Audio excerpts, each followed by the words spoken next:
বিন হারিস। খেদমতে আছি আমির। তুমি মুখতারের ছায়ার সঙ্গে সব সময় নিবিড় ভাবে লেগে থাকবে। এখানে উট পর্যন্ত সহি সালামতে থাকে না, মানুষ তো বাঁচবেই না।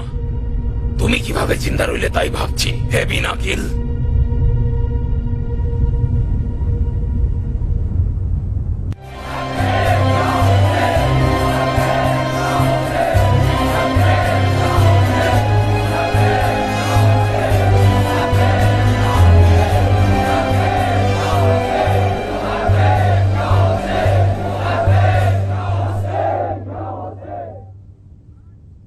আমি মুসলিম ইবনে আকিল আমার চাচাতো ভাই হুসাইন ইবনে আলীর পক্ষ থেকে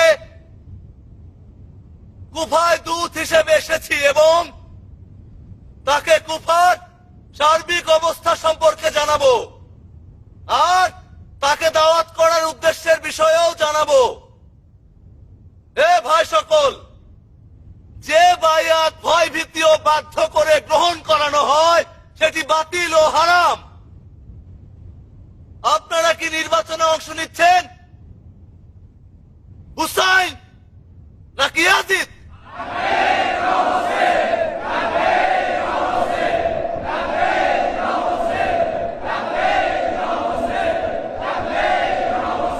মুবারক হোক আবু ইসহাক, ভালোবাসার রাজ্য আবারও প্রতিষ্ঠিত হলো। এখনই ফয়সলা করা ঠিক হচ্ছে না কিয়া? তুমি কি সন্দেহ পোষণ করছো মুক্তার? বিন কামেল, জানো আমি কিসে ভয় পাচ্ছি? ভয় এদের নিয়ে যে কম ইমামের হুকুমত প্রতিষ্ঠার চেয়ে ক্ষতিপূরণকে অধিক প্রাধান্য দিতে চায়।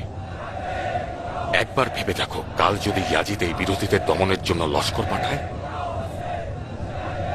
কোন লস্কর দিয়ে ইয়াজিদের বাহিনীকে দমিয়ে রাখবো? হে কুফার জনগণ, জেনে রাখুন, যখন ইমাম বায়াত গ্রহণে হাত বাড়িয়ে দিবেন, আব্বাজান, আম্মাজান মালামাল গুছিয়ে নিয়েছে, চলে যেতে চাইছে। প্রতিজ্ঞা ও চুক্তির ব্যাপারে অটল থাকবেন। কোথায় জানি না, নিজেই বললো কালো গুরুস্থানে চলে যাব, জাহান্নামে চলে যাব। তুই বলার কে? যতক্ষণ পর্যন্ত আমার আপনাদের মনে হচ্ছে খলিফা আমার হারিয়ে ফুপুর বাড়িতে যাবে। নবীর সুন্নতের উপরে হুকুমত করা হবে। কি হয়েছে ইসাক? কোথায় যাচ্ছ? জনগণকে যেন কোনো কষ্টদায়ক কি আর কিছু না বলবো? থাকে। আবার গর্ভপাত করবে, যন্ত্রণাদায় তিনি নারী। আপনাদের জামানতদার হবেন। সত্য সঠিক দিন ও আদালত। শয়তানকে কিছুটা মানুষ করার জন্যই যাচ্ছে। ইয়াজিদ চেয়েছেন হুসাইন যেন আবু মদিনা ইসাকের থেকে সহনশীলতা দেখে আসলেই খুব হিংসা হয় কিয়ান। আমার এত মানসিক শক্তি নাই। তার নিকট বায়াত আবু গ্রহণ করে ইসাকের জায়গায় থাকলে উম্মে সাবাতের মাথা আমি টুকরো টুকরো করে ফেলতাম। এবং যেহেতু বায়াত গ্রহণ করে নাই, এটাও আমার জন্য জটিল দাদা। আবু ইসহাক কিভাবে এত বছর সামাল দিল? ছবল তো না, নাগিনীর তাকে ছবল। কতল করা হবে। জানি না এই ছবল তুমি খেয়েছো কিনা। হুসাইন জানতে পেরেছেন। আমি তো এই নিয়ামতের পর্যাপ্ত স্বাদ খবরের নিয়েছি। উপকণ্ঠে দেখেছি। আমি আবু আমার ইসাকের নিজের চোখে চমক দেখেছি। আর মারফত এটাই কিয়ান। একটা হে পথ খোদা, মেজাজি নারীকে সহ্য আপনাকে করার ধৈর্য পয়গম্বরের তার কসম করে রয়েছে। বলছি, তুমি যদি আরো বুঝতে আমাদের তাহলে এমন বুঝতে পথে হেদায়েত দান করুন যে পথে প্রত্যেক আপনার আরবি যাবতীয় নিজের সন্তুষ্টি স্ত্রীর সামনে ও খুশি সবসময় রয়েছে। নিজেকে শক্তিশালী, বুদ্ধিমান এবং ধৈর্যশীল হিসেবে প্রমাণ করতে চায়।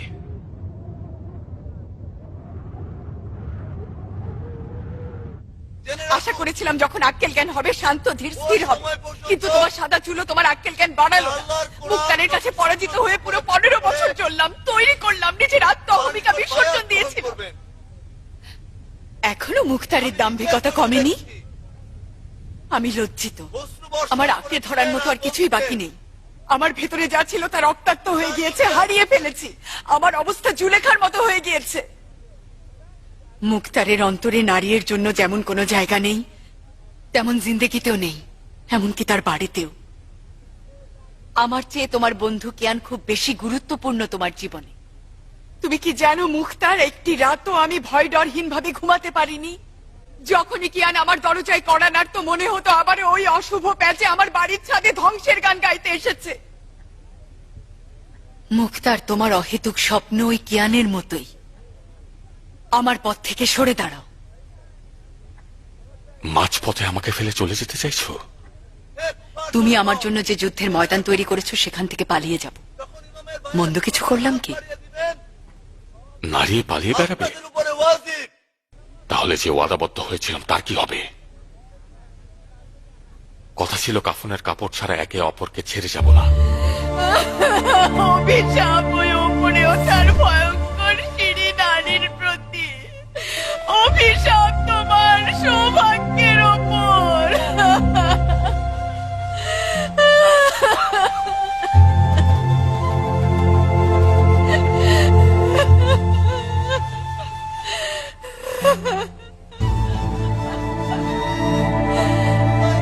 নতুন করে মুখতার তো তোমার সঙ্গে এখনো কিছুই করে নাই। তুমি চলে গেলে কে আমার উপর কথায় কথায় রেগে যাবে? কে মুক্তারকে উদ্দেশ্য হাসিলের জন্য তিরস্কার করবে?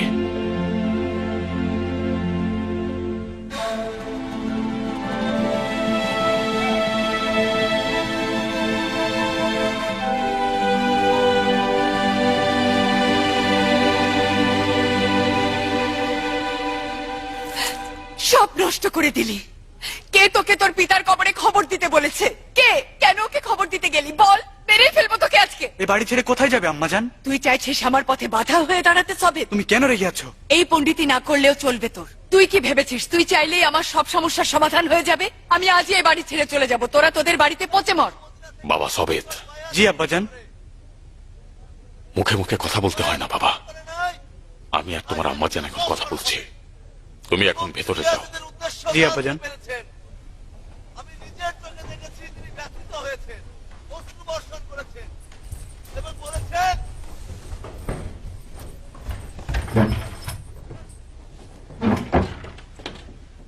কিছুটা বেইনসাফি হচ্ছে নারিয়ে।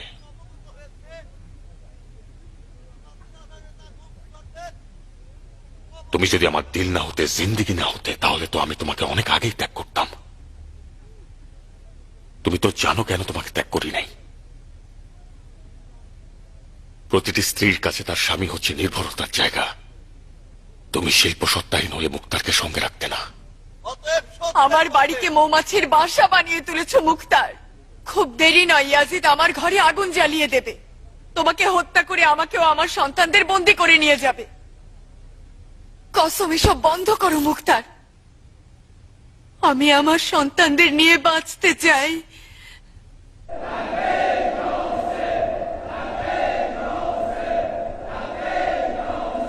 শুনতে পাচ্ছ? লাব্বায়ে কিয়া হুসেন ধ্বনিতে মুখরিত আজ কুফাবাসী। তুমি কেন বুদ্ধি দিয়ে চিন্তা করো না নারিয়ে? কেন ভাবছো না যে আমরা ইয়াজিদ আর তার বাহিনীর উপরে আধিপত্য বিস্তার করব? খোদার উপর বিশ্বাস রাখো। আমি আবার আশাবাদী হতে শুরু করেছি, যা একমাত্র খোদার রহমতে হয়েছে। আমার আনন্দের এই দিনগুলোকে তুমি তিক্ততায় ভরে তুলো না। নিরাপত্তা তোমার চিন্তায় ও কর্মে। এই কথাগুলো যদি সবেতের মুখে শুনতাম নিজেকে কিছুটা সান্ত্বনা দিতে পারতাম। এখনো অনেক সময় বাকি। তোমার অনেক স্বপ্নগুলো অধরাই থেকে যাবে।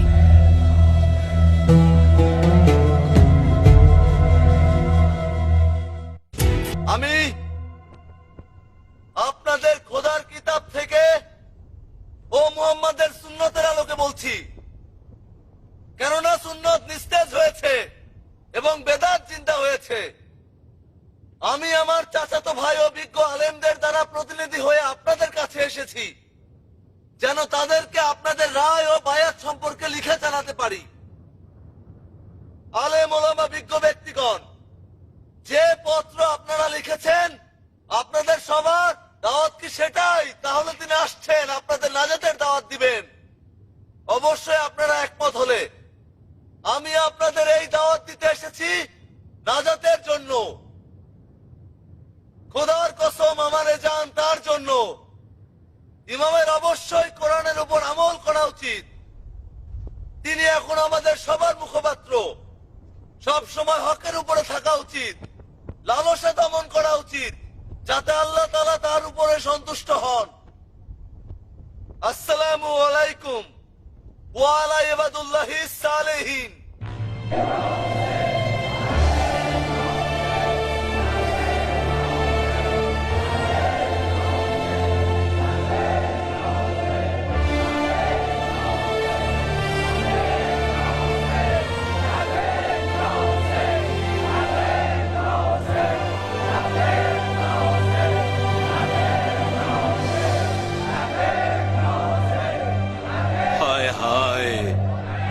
আফসোস, এই বিরহ বিচ্ছেদ। আমরা ইয়াকুব নবীর মতোই ইউসুফের বিরহে অস্থির আনমো না। ইয়াকুব তো খোদার রাসূল ছিল, বিরহের বিচ্ছেদ সইবার শক্তি ছিল না।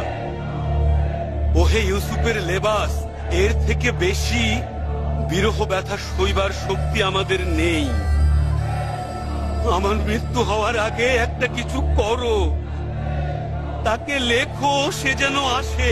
মুসলিম, তাকে লেখো, লেখো।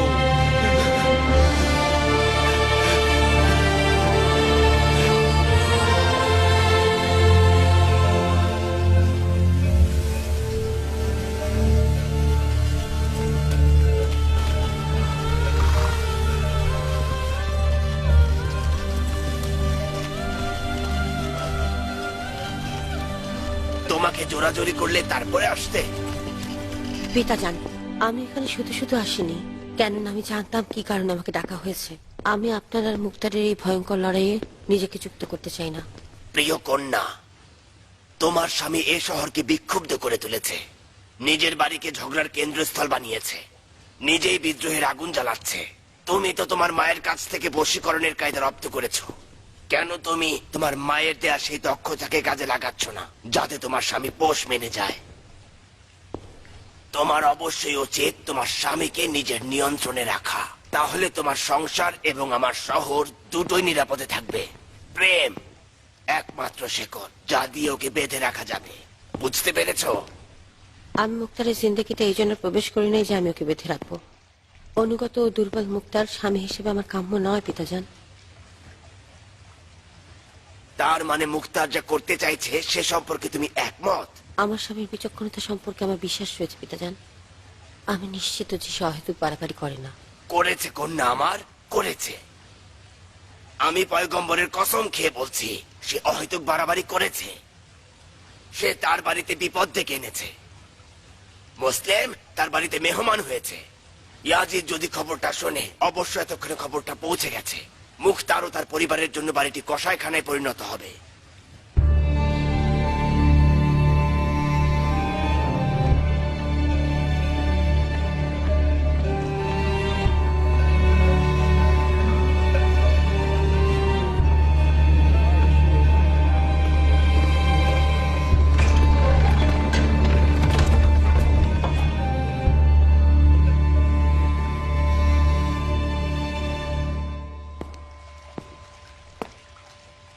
তুমি এখানে কি করছো ওমরে? তুমি যেই কারণে এখানে এসেছো মুক্তার। ওমরে তোমার স্ত্রী, আমার কন্যা মুক্তার। এখানে তার কথা বলার অধিকার আছে এবং দিনের কর্তব্য পালন প্রতিটি সন্তানের জন্য জরুরি। তোমার কোনো আপত্তি আছে? আপত্তি? না, আপত্তির কোনো প্রশ্নই আসে না। অবাক হয়েছি, ওমরের এখানে আসার কোনো ইচ্ছাই ছিল না। আমি ওকে এখানে টেনে নিয়ে এসেছি, আর এটা তোমাকে এখানে এনেছে। তাহলে আমাদের কাজ শেষ ওমরে। কানমলা খাওয়ার জন্য তলব করা হয়েছে নাকি কোরবানি? মুক্তা, বিবেক দিয়ে ভাবো। আমি তোমাদের এখানে ডেকেছি কুফার হাকিম হিসেবে নয়, বরঞ্চ একজন বৃদ্ধ পিতা হিসেবে ডেকেছি, যে তোমাদের মঙ্গল চায়। এখনো সময় আছে, আমার কথা শোনো। কুফার জনগণের উপরে অন্ধের মতো বিশ্বাস করা আর ভাঙা দেয়ালে হেলান দেওয়া একই কথা। হযরত আলী এইসব পুরুষদের নিয়ে বলেছিলেন, কুফার জনগণ পুরুষের মতো দেখতে, কিন্তু নিজে পুরুষ নয়। এদের নিয়ে আশাবাদী হওয়ার কিছু নেই। এদের ওয়াদায় দিল খুশি করো না, এদের প্রতিজ্ঞা দিলে জায়গা দিও না। ইয়াজিদের এত পরিমাণ ধন সম্পদ, তলোয়ার ও লস্কর রয়েছে যে ফেরাউনের মতো নিজেকে খোদা দাবি করা সম্ভব। আস্তাগফিরুল্লাহ, আল্লাহ যেন মাফ করেন। হুসাইনও এটা জানে যে কুফাবাসীর ইমান কতটা ভঙ্গুর, আর এ কারণে নিজে না এসে মুসলিমকে কুফায় পাঠিয়েছে। আমি কুফাবাসীর প্রতি খুশি নই, আবার ইয়াজিদকে নিয়েও ভীত নই। আমার জন্য ওটাই হুকুম যা হুসাইন ইবনে আলী আমাদের বলেছেন। ইয়াজিদের প্রতি বাইয়াত গ্রহণ হারাম। না, ঠিক নয়। তোমার এসব গল্প শোনার কোন ইচ্ছা আমার নাই মুক্তার। তুমি ওই দিকে যাচ্ছ আর আমি এই দিকে। কুফার মসজিদের মিম্বারে আমার খুতবা শুনতে পাবে। তোমাদের সঙ্গে আত্মীয়তার বন্ধন অস্বীকার করব এবং তোমাদের থেকে সব ধরনের সাহায্যের হাত সরিয়ে নেব। ইয়াজিদের প্রতি তোমার সর্বশেষ পদক্ষেপ আমাকে তোমার প্রতি নেতিবাচক করেছে। তুমি তোমার সম্মান নিয়ে থাকো, আমিও আমার সম্মান নিয়ে থাকি। তুমি ইবনে আকিলের মেজবানি কবুল করে আমাকে ইচ্ছাকৃতভাবে যুদ্ধের ময়দানে ঢেলে দিয়েছো। অতএব তুমি নিজের হাতে তলোয়ার তুলে নাও এবং তারপর তুমি দেখতে পাবে মুখতার, রাজনীতি পিতা মাতা বা কন্যা ও জামাতা কাউকে চেনে কিনা। এটাই সত্যি মুখতার।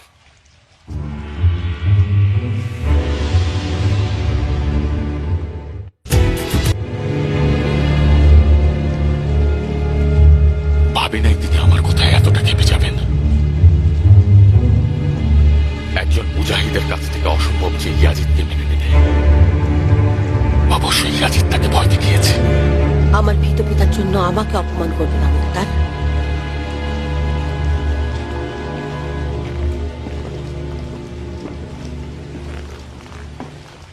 এই দিনগুলোতে তুমি বেশ অভিমানী হয়েছে ওমরে।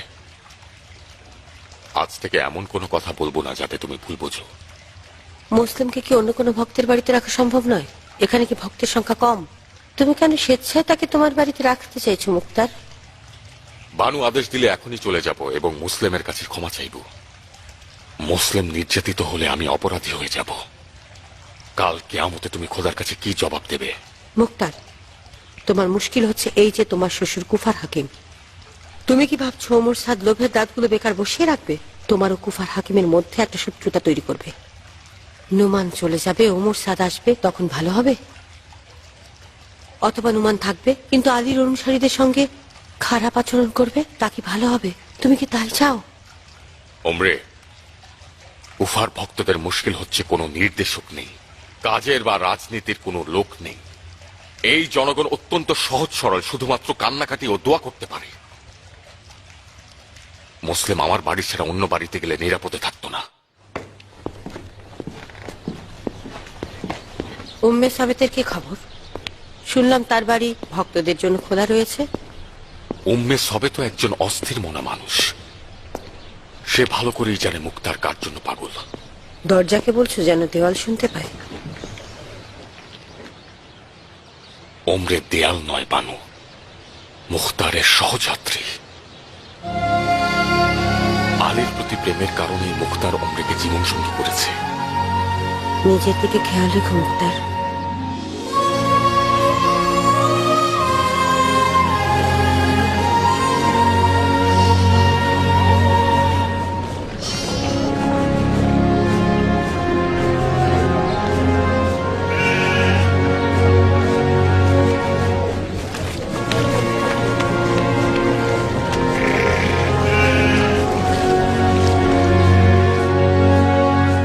কার সঙ্গে এসেছ ওমরে? জেরবির সঙ্গে। জেরবি কোথায়? তাকে তো দেখতে পাচ্ছি না। তার মালিকের বাড়িতে যাওয়ার অনুমতি চেয়েছিল। সাবিতকে দেখার বাহানা করেছে। মনে হয় মুসলিমকে দেখতে গিয়েছে। তোমার সতীনের বাড়িতে একবার ঢু মারতে চাও না? আমার দিল খুব করে চায় মুক্তার, কিন্তু ভয় পাচ্ছি যদি কুফার হাকিম শুনতে পায় পরিস্থিতি আরো জটিল আকার ধারণ করবে। আজ অসন্তুষ্ট করেছে, কাল উত্তপ্ত করে ছাড়বে। তোমাকে কষ্ট দিয়েছে? শোনোনি, সিদ্ধান্ত নিয়েছে মেম্বারে যাবে, আমাদের সঙ্গে সম্পর্ক ছিন্ন করবে। লজ্জিত ওমরে, খুব খারাপ ভাবে কষ্ট পেলে। চোখ অন্ধ হয়ে আসছে। ময়ূর চেয়েছিলাম, হিন্দুস্তান পর্যন্ত টেনে নিয়ে যাচ্ছে। আমি মরহুম মুয়াবিয়ার কাছ থেকে শুনতে পেরেছি যে ইরাকিরা হুসাইনের উপর থেকে হাত সরিয়ে নেবে না যতক্ষণ বশ্যতা স্বীকার করানো না হয়। খুব দ্রুতই মুয়াবিয়ার ভবিষ্যৎবাণী ফলে গেল। প্রিয় মুসল্লি ভাইয়েরা, এই বোকা অবুঝ শুকনো মস্তিষ্কের লোকেরা অচিরেই নিজেরা যুদ্ধ ডেকে আনছে। হুসাইনের নিকট এতবার পত্র লিখেছে তো লিখেছেই, আর শেষ পর্যন্ত তাই হলো যা হওয়ার ছিল না। দূত মুসলিম ইবনে আকিলকে কুফায় পাঠানো, এর মানে হচ্ছে কুফায় বিদ্রোহ ডেকে আনা, যার মধ্য দিয়ে আমাদের নগরীতে বিশৃঙ্খলা আর মানুষ হত্যা বেড়ে যাবে। আমাদের নগরীতে যুদ্ধের আগুন জ্বালানো হচ্ছে। কুফা আজ বড় একটি বিপদের মুখে দাঁড়িয়ে। ইলাইকা আশকুয়া ইয়া রাসূলুল্লাহ মিম্মা আলাকা।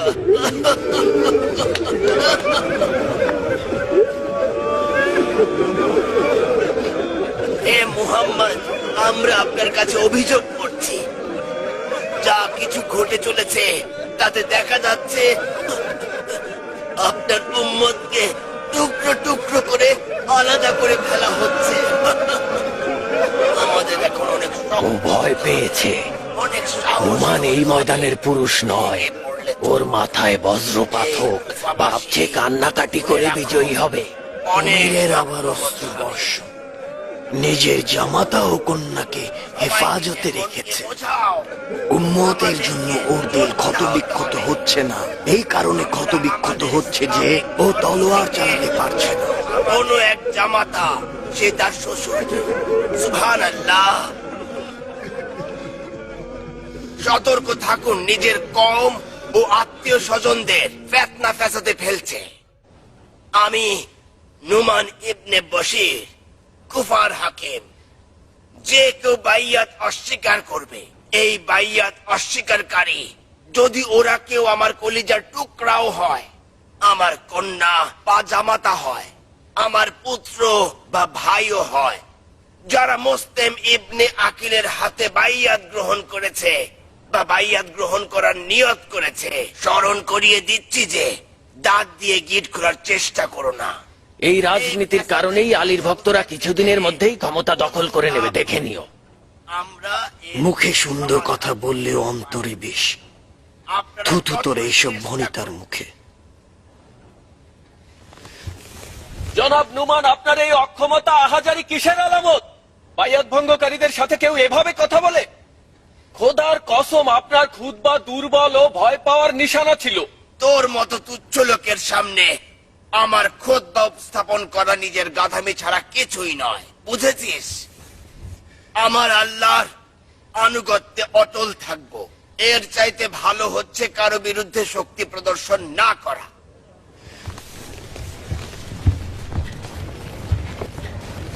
সালাম আমির।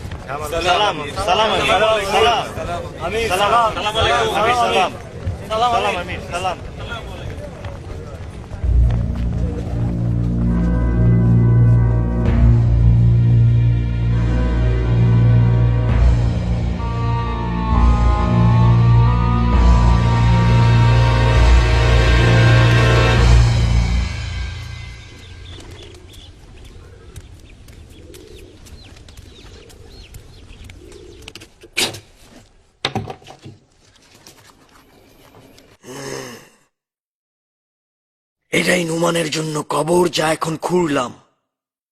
নিঃসন্দেহে এই শয়তানির চোখ ও কানকে নষ্ট করে দেবে।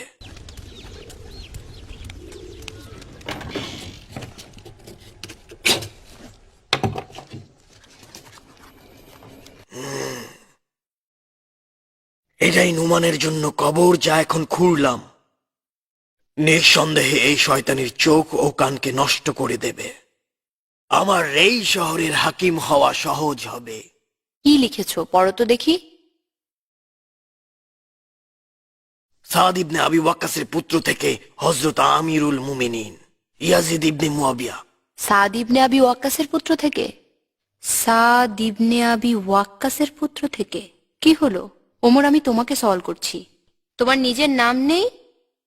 আচ্ছা, এটা কোন সাদ ইবনে আবি ওয়াক্কাস যে কিনা আলী ও মুয়াবিয়ার লড়াইয়ে কোনো পক্ষ অবলম্বন করে নাই এবং নিরপেক্ষ থেকেছে? নাকি সেই সাদ ইবনে আবি ওয়াক্কাস যাকে মুয়াবিয়া সবসময় ভয় পেত, কেননা তার দাবি মতে হুকুমত করতে চেয়েছিল এবং শেষ পর্যন্ত বিষ প্রয়োগ করা হয়েছিল? ইয়াজিদ সাদ ইবনে আবি ওয়াক্কাসের নাম দেখা মাত্র পত্র ছিঁড়ে আগুনে নিক্ষেপ করবে।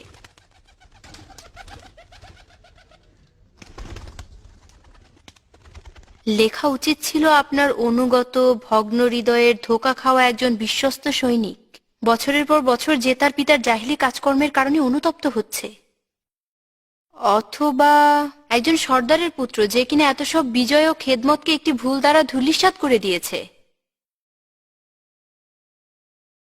কবুল। বাকিটা শোনো। কিভাবে বিশ্বাস করা যায় যে খলিফার পিতার মৃত্যু যার নিকট কারুনও ভিক্ষুক ছিল।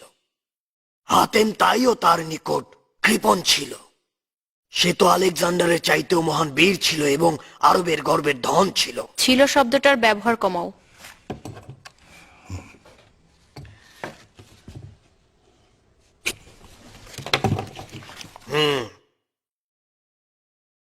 হাবিবে খোদা, খলিফাতুল্লাহ, ওহি সংকলক, খলুল মুমিনিন, সমস্ত জাহানের রাজা, এই কথাটাই লিখছি পৃষ্ঠার ওপরে। আপনার জন্য আমার দিল অনেক কষ্ট পাচ্ছে, দিলের চাক চাক রক্ত বেরিয়ে আসছে। আপনার বালা মুসিবতে নিজের ভাষা হারিয়ে ফেলেছি। হয়েছে ওমর, বাকি লেখাটা তোমার আর পড়তে হবে না। তুমি এগুলো যা লিখেছ সব অতিরঞ্জিত আর তোষামোদী কথাবার্তা। তুমি নুমান ইবনে বাশিরের বিরুদ্ধে একটা অভিযোগ বাক্য লিখতে চাইছো। আচ্ছা, এমন ভাবে লেখা শুরু করেছো যে হযরত ইয়াজিদ তো হ্যাঁ বলবে, এটাই তোমার ইচ্ছে? আমি সবুজ প্রাসাদের জবানের রাজনীতি জানি দাঁড়িয়ে। ভুলে যেও না, ইয়াজিদ সাহিত্যিক ও কবিতা প্রেমী। যদি মুয়াবিয়ার দেয়া হালুয়া ইয়াজিদের মাধ্যমে অর্জন করতে চাও, তাহলে লিখো কুফাকে ফিরে পেতে চাইলে এমন এক হাকিম দরকার যে কিনা বাইয়াত ভঙ্গকারীদের দমন করবে। কিন্তু এই হাকিমের আত্মীয় স্বজন বাইয়াত ভঙ্গকারী এবং তার জামাতার বাড়ি আলীর ভক্তদের দারুল খোলাফায় পরিণত হয়েছে, যে কিনা আবু তোরাবের পুত্রের হাতে বাইয়াত গ্রহণ করেছে। সালাম দিয়ে চিঠি শেষ। ইয়াজিদের তোষামোদী করা, নুমানের বিরুদ্ধে গীবত করা, বুঝে ফেলবে তোমার আসল ফন্দির এই শহরে হুকুমত করা।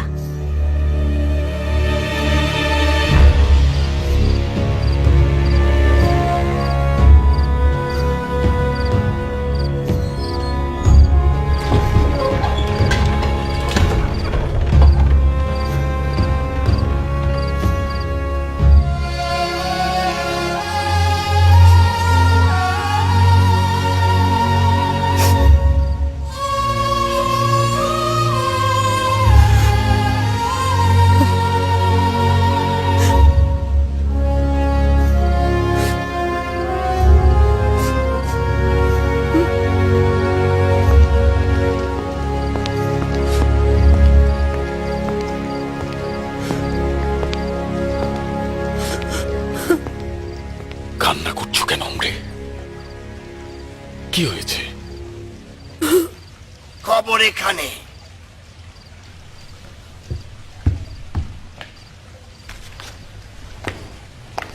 পাঠ করো ইয়াজিদের পত্র।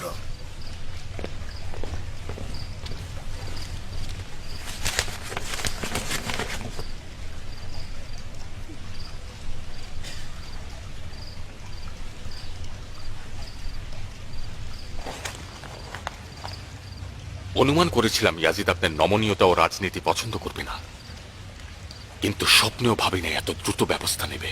আল্লাহর কাছে আমার লাখো লাখো শুকরিয়া। ইয়াজিদ আমাকে কুফার হাকিমের পদ থেকে সরিয়ে দিয়ে কাঁধ থেকে বিশাল এক বোঝা নামিয়ে দিয়েছে।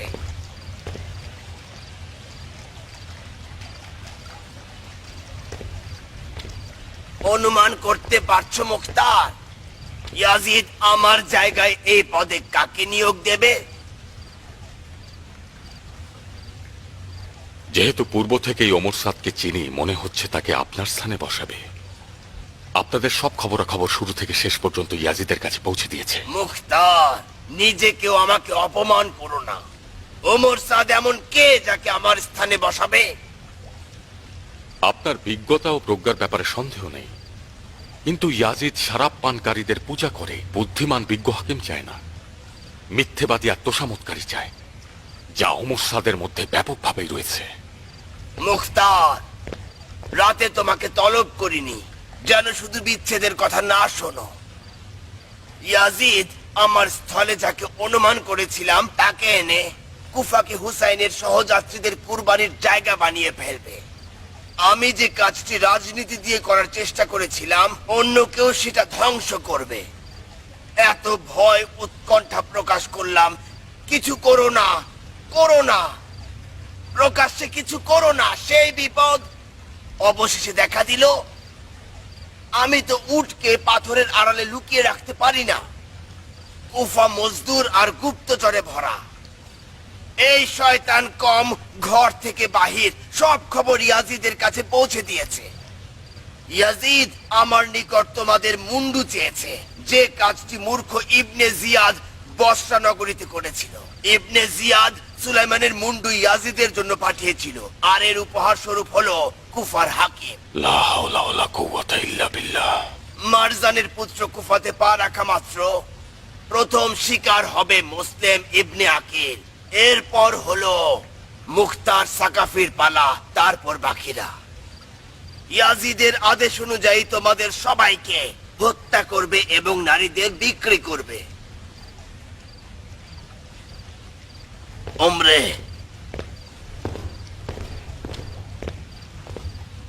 তোমার নিরাপদ জায়গায় চলে যাওয়া উচিত। আমার জানের কসম। নিরাপদ জায়গা কোথায় পিতাজান?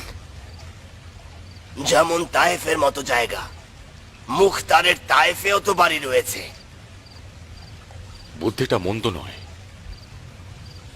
ইরাক থেকে চলে যাও ওমরে, আমার মায়ের কাছে চলে যাও। আমি যেদিন মুক্তারের সঙ্গে দেখা করেছি সেদিন থেকেই প্রতিজ্ঞা করেছি কোনো অবস্থাতেই স্বামীকে ত্যাগ করব না। আমার জন্য স্বামীর ছায়া ব্যতীত কোনো জায়গায় নিরাপদ নয়। আমি এমন জায়গায় থাকবো সেখানে মুক্তার থাকবে। জেদ করো না কন্যা, আমার পূর্বের নসিহতের কোনো মূল্যই তুমি দাওনি। নিজের কাজ নিয়ে এত বেশি ছেলে খেলা করেছো যে আমাদেরকে এমনকি হুসাইনকেও বিপদে ফেলে দিয়েছো। ইবনে জিয়াদের রাজনীতির চাল আর নুমানের চাল এক নয়। নুমানের মতো এতটা সে বোকা নয় যে তার চোখ কান বন্ধ রাখবে। আফসোস, আফসোস মুখতার, আমার সঙ্গে সমঝোতা করতে চাওনি।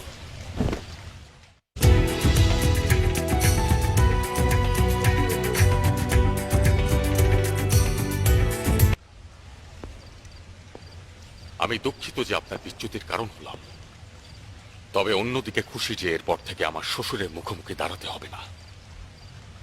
একজন মুজাহিদ একজন ফাসেক খলিফার সহযাত্রী হবে, এটা আফসোস ছাড়া কিছুই নয়। শুনতে পাচ্ছ ওমরে? তার মানে মুখতার তার তলোয়ারকে গিলাফে পড়বে না। অতএব তুমি ওর বাধা না হয়ে তাইফে চলে যাও, যেন মুখতার চিন্তা মুক্ত হয়ে লড়াই করে এবং কাদা মাটিতে গড়াগড়ি খায়। পিতাজান, আমার ইজ্জত লাকাফে অনিরাপদ হলেও সেটা উত্তম তায়েফে গিয়ে আলাদা থাকার চাইতে। লাকাফায় আমার বাড়ি, আমার সব। আমি আমার বাড়ি ও জমি জমা ত্যাগ করব না। মুখতার তার অভ্যাস তোমাকে দিয়েছে। এটা কি ধরনের কল্যাণ কামনা যা তুমি নিজের জন্য করছো? আমার আত্মমর্যাদা আমি আপনার কাছ থেকে শিখেছি পিতাজান, মুক্তারের কাছ থেকে নয়। এতদিন পর্যন্ত ভেবেছিলাম আমার বেচারা কন্যা ওমরে মুখতারের সংসারে গিয়ে কি কষ্টটাই না করছে। আজ রাতে বুঝতে পারলাম খোদা, এই দুইটি অন্তর একেবারে মিলে গিয়েছে।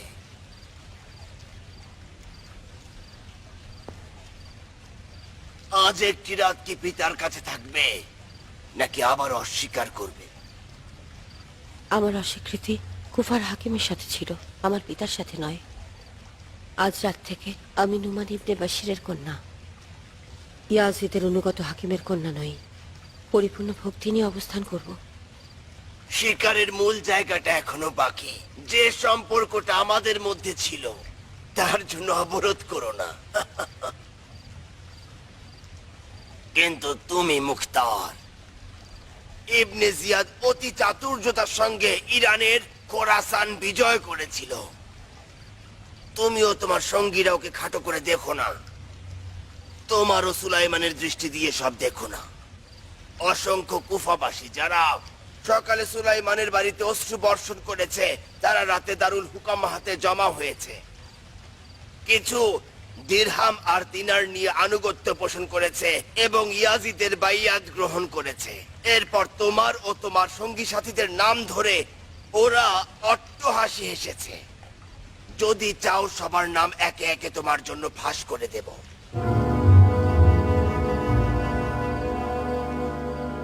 নুমান আমাকে এমন কিছু খবরাখবর দিয়েছে যা সত্যি বিপজ্জনক। কি খবর বলো? যারা হজরতের বাইয়াত গ্রহণ করেছিলেন তারা দারুল হুকুমে গিয়ে কিছু দিরহামের বিনিময়ে নিজেদের বাইয়াত বিক্রি করে দিয়েছেন।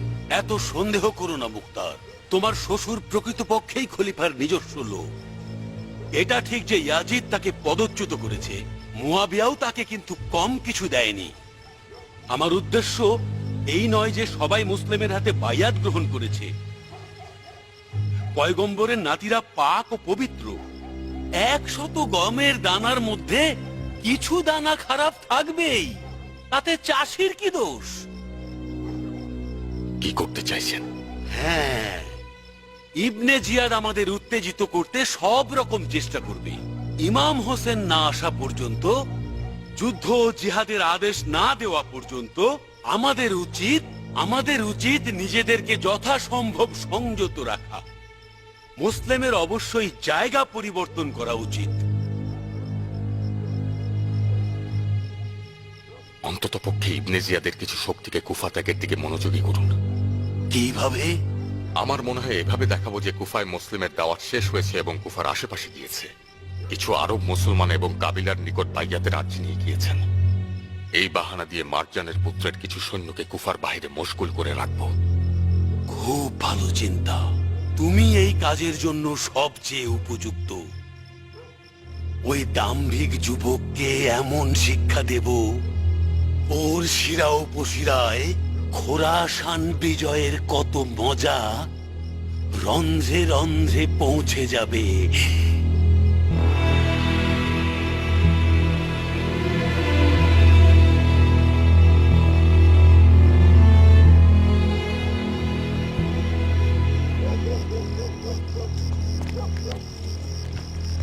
মুখতার, তোমার চাচা সাইদের কথাই স্মরণ করিয়ে দিলে। আল্লাহ তোমার কল্যাণ করুন, কেননা এখন পর্যন্ত কোনো সাহায্য থেকে মুখ ফেরাওনি। আফসোস, এই পরিস্থিতি আমাদের মেজবানির সম্মান কেটে নিচ্ছে।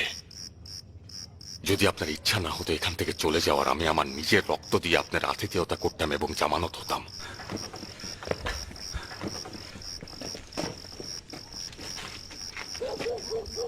দরুদ বর্ষিত হোক ভাই।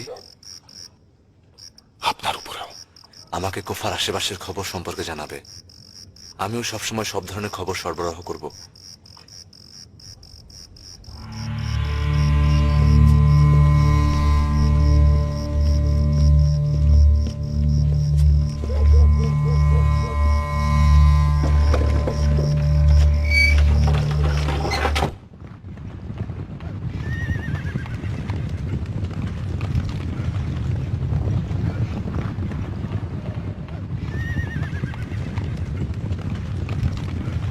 হুসাইন ইবনে আলী কুফায় এসেছে, খলিফার সদর দরজার দিকে যাচ্ছে। এসো সবাই।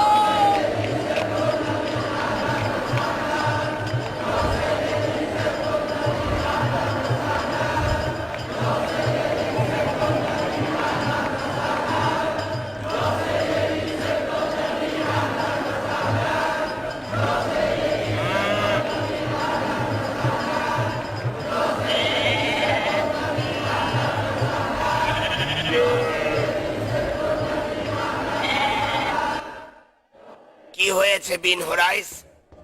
এত শোরগোল কিসের? জনাব আমির, জনাব আমির, কুফাবাসী শোরগোল করছে। কিছুক্ষণের মধ্যে হুসাইন চলে আসবে। এতক্ষণে কুফায় পৌঁছে গিয়েছে। ও আসলে প্রাসাদে ঢুকতে চাইবে।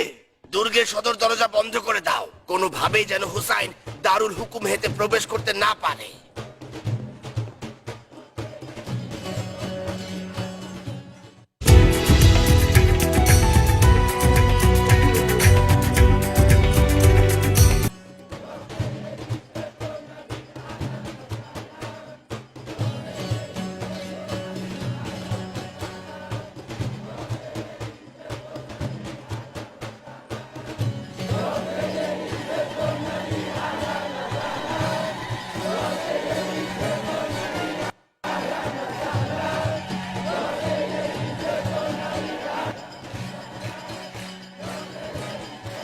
দেখেছ কি তদারকিটাই না করছে। বোঝাই তো যাচ্ছে হুসাইন ইরাকের হুকুমতের ব্যাপারে খুব বেশি অমনোযোগী ছিল না।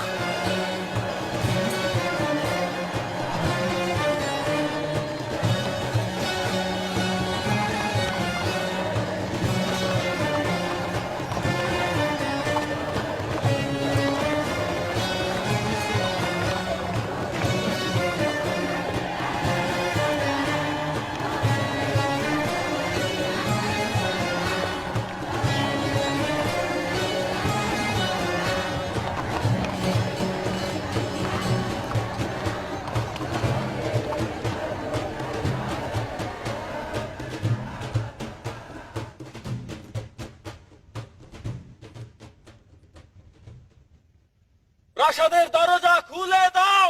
কার চেহারা দেখে দরজা খুলবো?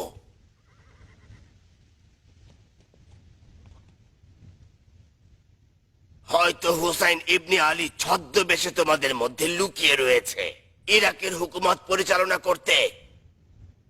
কানে দুল আর হাতে চুরি পরে বসিনি। এখনকার একটি ভুলের কারণে সারা জীবন পাথরের উপর মাথা কুটে মরতে হবে, যা আমি কখনোই চাই না।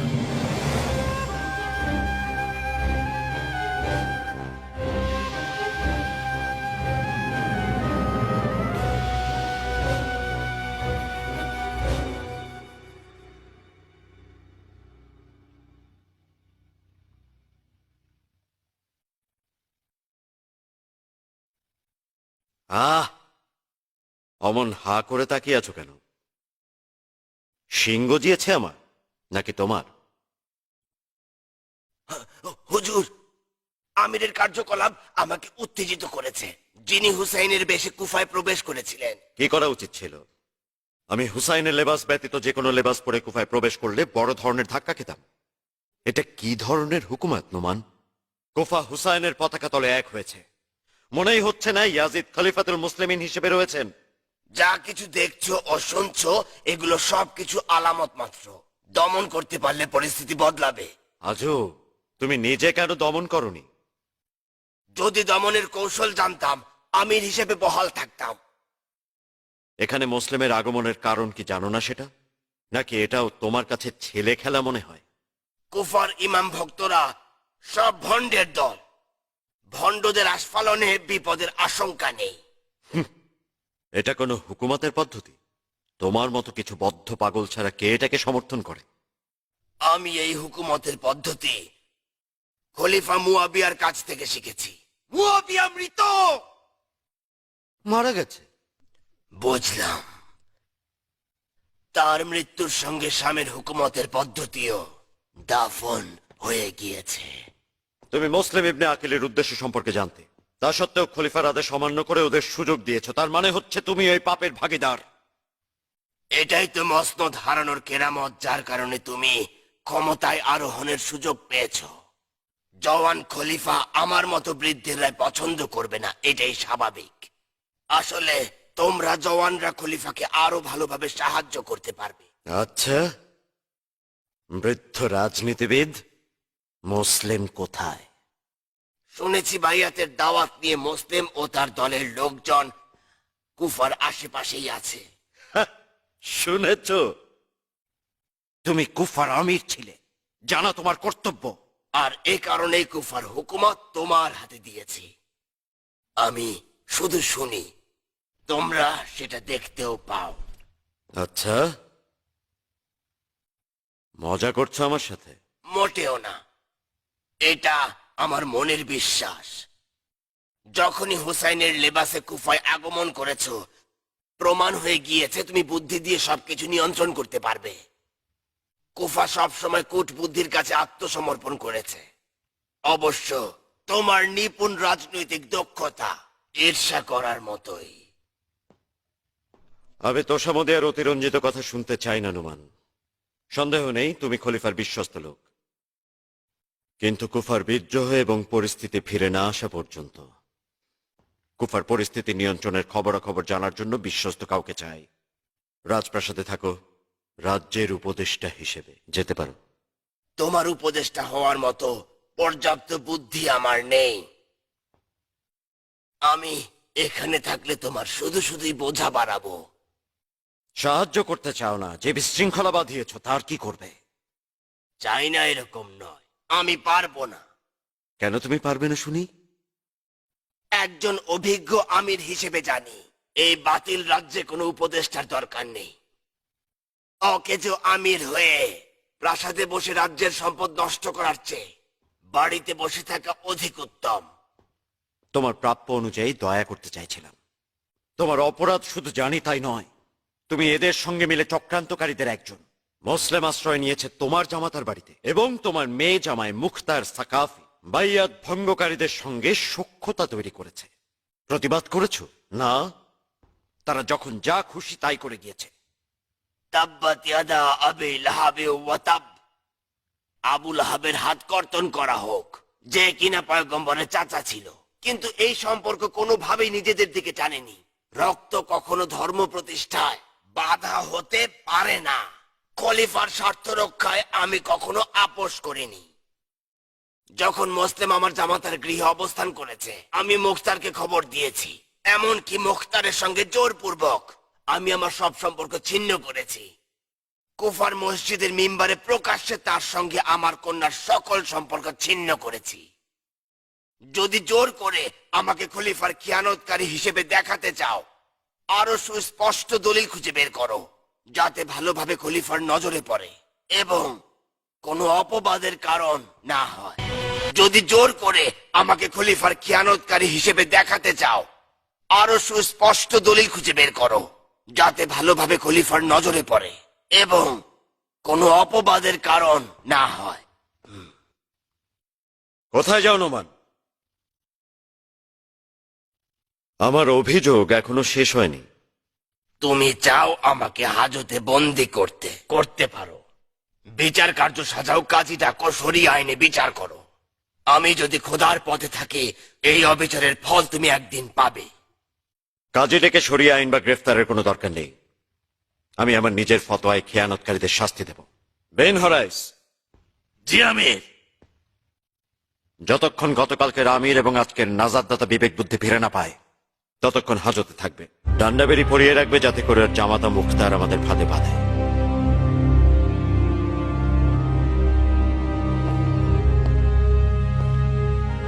আদেশ শিরোধার্য, এটা আমার নিয়মিত কাজের অংশ। এই শিক্ষা আপনার কাছ থেকেই পেয়েছি। আমি দুঃখিত জনাব নোমান। নতুন আমির গ্রেফতারের আদেশ করেছেন।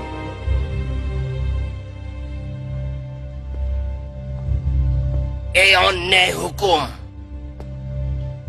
খামখেয়ালিপনা, এই চতুরতা দ্বারা মুখতারকে বন্দী করা সম্ভব নয়। আমার ভাগ্য নিয়ে মুখতারের কিছুই যায় আসে না। সেই আমাকে আমিরের পদ থেকে টেনে নামিয়েছে। কিভাবে আশা করো আমাকে গ্রেফতার করলেই তোমার ইচ্ছা মতো মুখতার আত্মসমর্পণ করবে? আফসোস। আফসোস হচ্ছে না নিজের কন্যাকে এরকম হারামখোরের সাথে বিয়ে দিয়েছ?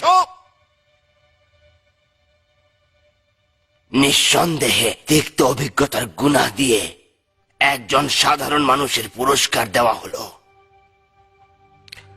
এটা আমার জন্য অত্যন্ত সম্মানহানিকর যে পাপ মোচনের কোনো সুযোগ পেলাম না। যখন তুমি আমার এই বয়সে উপনীত হবে, বুঝতে পারবে। যেদিন মুখতারের হাতে কন্যাকে সুপর্দ করেছিলাম, ভেবেছিলাম এই সম্পর্ক দিয়ে মুখতারের বিপদ সব সময়ের জন্য দাফন করে দিলাম এবং একজন কঠিন বিরোধীকে নিজের অনুগত করে নিলাম। মুখতার আমার অনুগত হয়নি, বরং আমার কন্যাকেই তার অনুগত করেছে। আজকের এই আঘাত আমার ভাগ্যে লেখা ছিল, কিন্তু আমি কোনো ভুল করিনি। সারা জীবন আমি শুধু বোকামি করে গেছি। এত মেহনত, কষ্ট স্বীকার, সবকিছুই ভুলের ফল ছিল।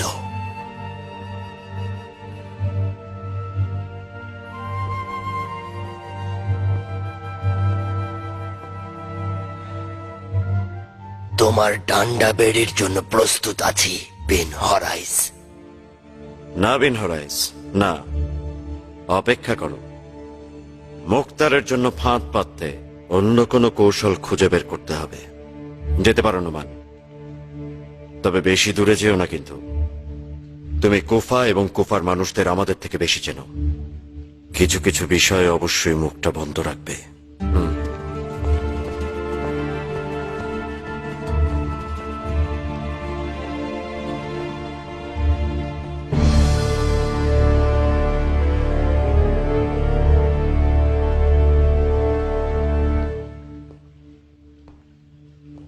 নোমান খুব দয়াবান এবং মেহেরবান আমির ছিলেন।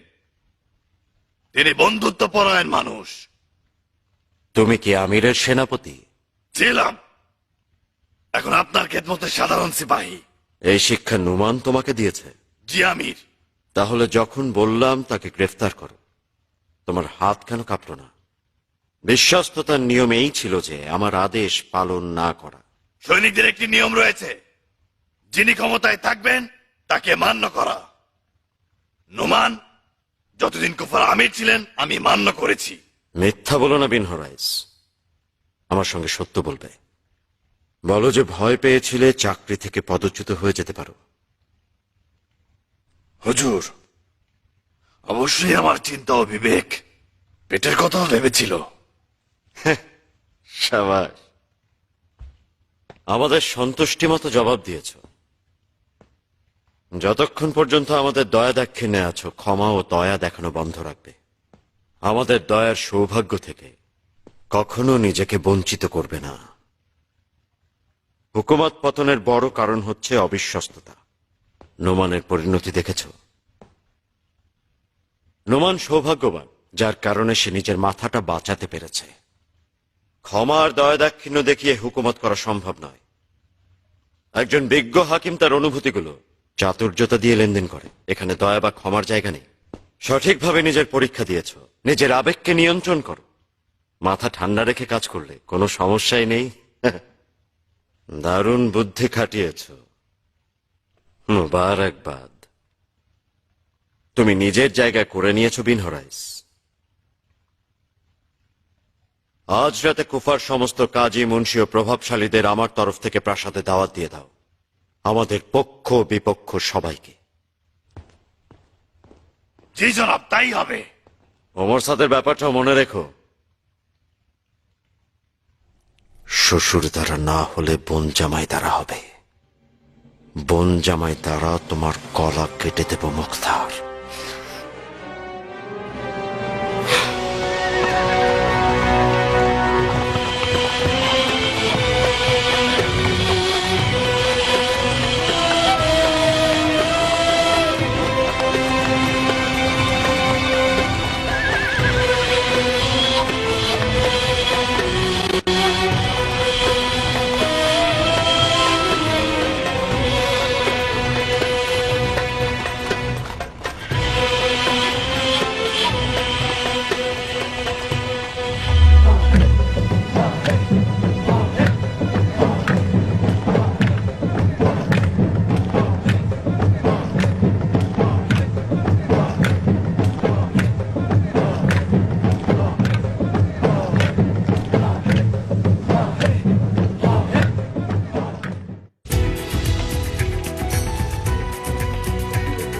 জ্যোতিষীদের কাছ থেকে শুনেছি যে ছোট অশুভ আত্মাগুলো বড় অশুভ আত্মা দ্বারা বদল হয়েছে।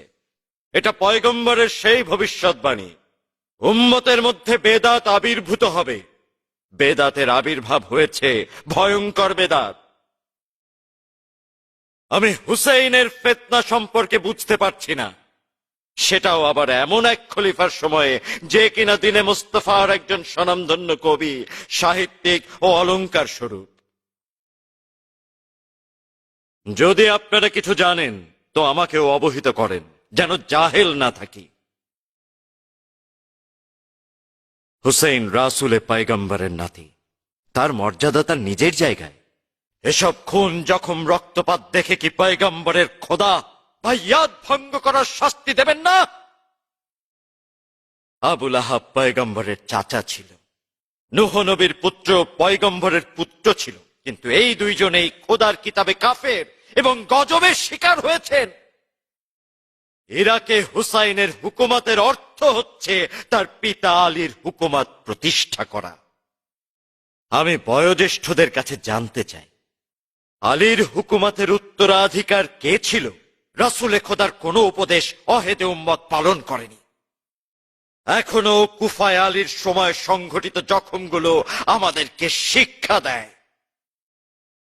এখনো আলীর ভাই ভাই কতলের যুদ্ধ তরতাজা রয়েছে। কুফার বেদাতিগণ কি করে যাচ্ছে সিক্ত রিক্ত খলিফার সঙ্গে? মহান খলিফার ইন্তেকালের শোক এখনো জওয়ান খলিফা কাটিয়ে উঠতে পারেননি। এই কি বাইয়াতের প্রতি সম্মান? এই শিক্ষাই কি আমাদের জন্য রেখে গিয়েছেন খলিফা মুয়াবিয়া ইবনে আবু সুফিয়ান? ইয়া সাইয়্যিদু সাবাতুন নবী আহলান ওয়া সাহলান। ধিক্কার এই অবিশ্বাসী প্রতিজ্ঞা ভঙ্গকারীদের।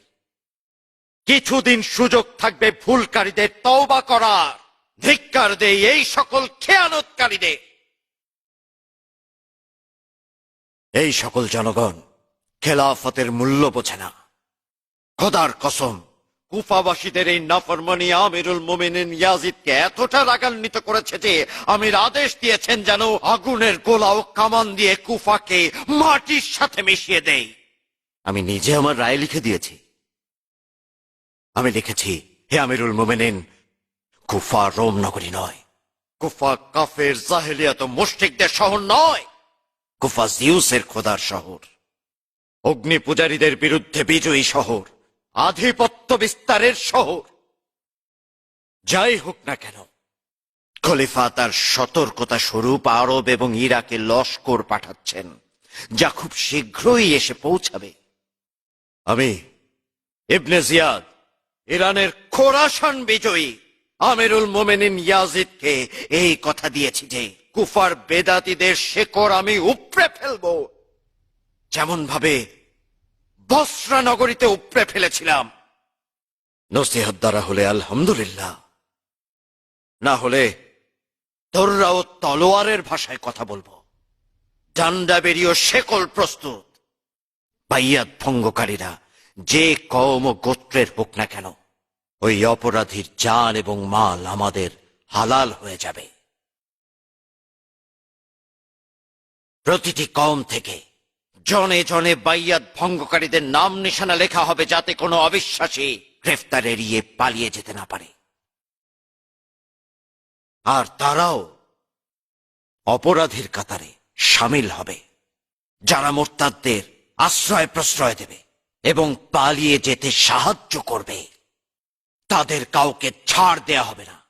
আমার খোদার কসম, অপরাধীকে তার বাড়ির সামনে ফাঁসিতে ঝোলানো হবে।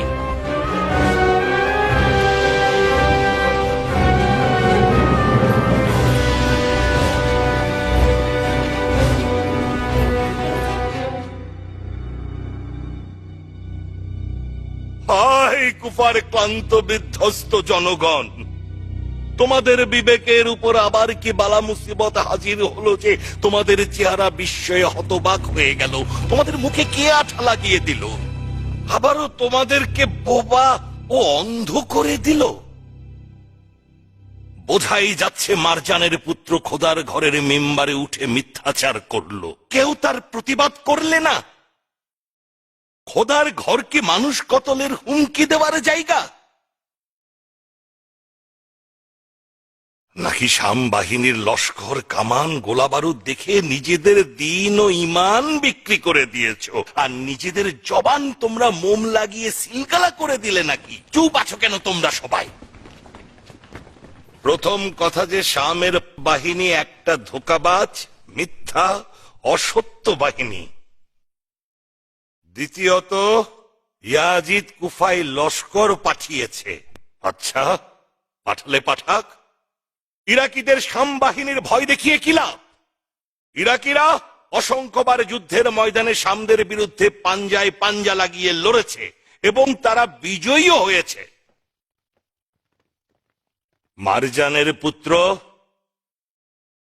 ইমাম হোসেনকে আবুল আহাব ও নুহের পুত্রের সঙ্গে কিয়াস করেছে, যাদের দুজনকেই কোরআনে কাফের মুশরিক উপাধি দেওয়া হয়েছে। ওর মুখে গজব পড়ুক, পয়গম্বরের সুন্নত ও হাদিস থেকে সে এ ব্যাপারে কোনো কথা বলল না। হে দিনের আলেমগণ, হে কোরআনে হাফেজগণ, হে রাসুলে খোদার সাহাবী কেরাম, তোমরা কি কেউ কখনো শুনো নাই রাসুল এ ব্যাপারে কি বলেছেন? রাসুল পরিষ্কার করে বলেছেন, আমার পরিবার পরিজন পুত ও পবিত্র, আমার পরিবার পরিজন সত্য ন্যায়ের পথিক, আমার পরিবার পরিজন খোদার নেক বান্দা। এই বিদ্রোহীকে তুমি চেনো বিন হরাইস? জি হ্যাঁ আমির, একজন সাধারণ খেজুর বিক্রেতা মেইসাম তাম্মান নামে পরিচিত। ও আলীর একজন খাস ভক্ত। ইয়াজিদ কি দিন মুস্তফার অলংকার? তাহলে মুসলিম তার সঙ্গপাঙ্গদের নিয়ে কোথায় লুকিয়ে আছে? এই উলঙ্গ খেজুর বিক্রেতা ময়দানে রয়েছে। ভেবেছিলাম হানি ইবনে আরু বা সুলাইমান ইবনে সাদ খুজাই ময়দানে আসবে, না এই অর্থনগ্ন খেজুর বিক্রেতা। ওকে ডান্ডা বেরি পরিয়ে দারুল হুকুমেতে নিয়ে এসো। তোমরা যারা ওহির কথাকে শক্তিশালী হিসাবে তফসির করো, তোমরা কেন এই ইতরদের বেদাত সম্পর্কে জানছো না? ইয়াজিদের সঙ্গে বায়াত ভঙ্গ করা বেদাত নাকি ইয়াজিদের হাতে বায়াত গ্রহণ করা বেদাত? আমিও জানি মারজানের পুত্র বেদাত কর্মকাণ্ড করতে এসেছে। বেদাত জুয়া খেলা, যার মধ্যে রয়েছে সারা। বেদাতকে অপরিহার্য অঙ্গ বানিয়ে ফেলেছে। সারা পান করে নামাজ। তরিকতের শায়কদের কোনো কথাই এরা কর্ণপাত করছে না। এদের জন্য ইসলাম আজ ভুলণ্ঠিত হতে চলেছে। ছাড়ো আমাকে, আমাকে বন্দী করে সত্য কথা বন্ধ করা যাবে না। সত্য একদিন প্রকাশ পাবেই। মূর্খের দল, ভণ্ডের দল।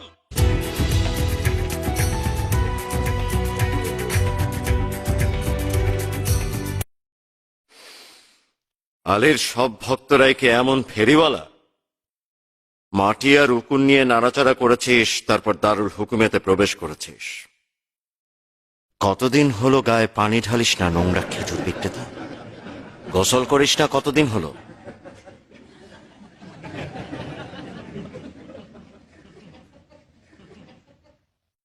প্রথমত মাটি পবিত্রকরণের অংশ পানির অনুপস্থিতিতে হজাত দূর করতে পারে। দ্বিতীয়ত দুনিয়ার উকুনেরা আমার রক্ত পান করছে। উত্তম হচ্ছে এই দুনিয়ার মানুষ নামের সাপ বিছারা আমার রক্ত পান না করুক। তৃতীয়ত এ খাসলত হারাম যে দুশ্মনকে তুচ্ছ তাচ্ছিল্য করে মজা নেই। আর সর্বশেষ হচ্ছে আমি মাটি, উকুন বা অপবিত্র কোনো গন্ধকেই আমার শরীরে প্রাধান্য দেই না।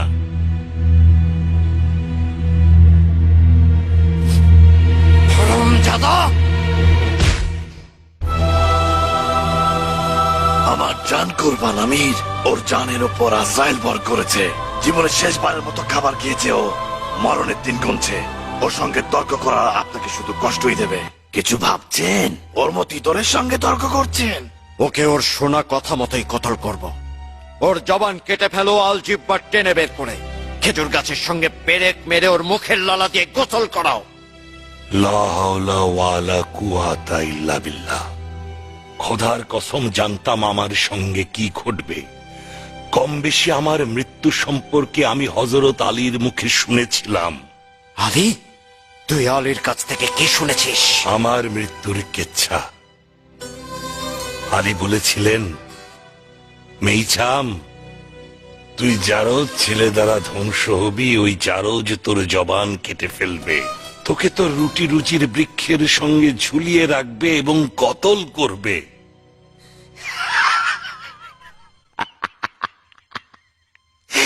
আলী একজন মিথ্যাবাদী, মিথ্যাবাদী। এখন তোকে আমি এই মিথ্যার নিদর্শন দেব। তোকে এমন ভাবে কতল করবো যে আলীর নাম ভুলে যাবি। ওকে অন্ধকার প্রকোষ্ঠে নিক্ষেপ করো, যেন ওর দেহ কীট পতঙ্গ কুড়ে কুড়ে খায়। তুই নিজেই জানিস কে সত্যবাদী, অতএব বেহুদা বকিস না। লা শরীফ খোদার কসম, আলীর নিকট কখনোই সত্য হকিকত ব্যত কিছু শুনি নাই। বেনহারাইস, ওর জবান কেটে ফেলে আমার চোখের সামনে থেকে দূরে নিয়ে যাও। ওকে নিয়ে যাও।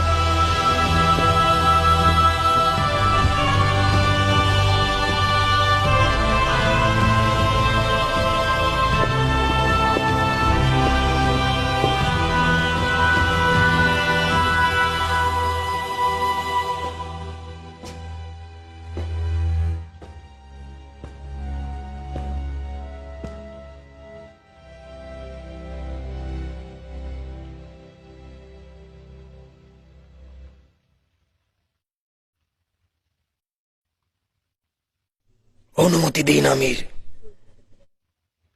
কোথায় যাচ্ছ ইবনে সাদ? দরবার ত্যাগ করার অনুমতি চাইছি আমির।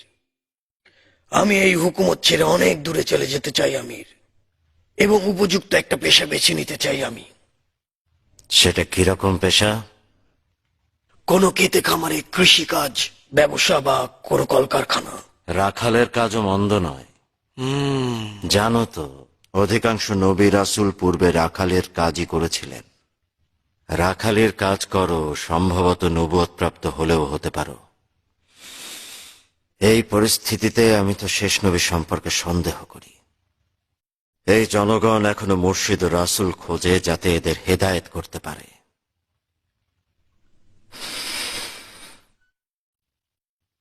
কি এমন হলো যে পেশা পরিবর্তন করতে চাচ্ছ? যখন দেখে একজন সাধারণ বৃদ্ধ খেজুর বিক্রেতা আমিরের কলবকে নড়বড়ে করে দেয়, তখন বোঝাই যায় তার মসনদ নড়বড়ে করে দেবে, তাকে তার ক্ষমতা থেকেও টেনে নামিয়ে দেবে। আর এখানে আমরা যারা আছি তারা তো চুনোপুটি ছাড়া কিছুই না।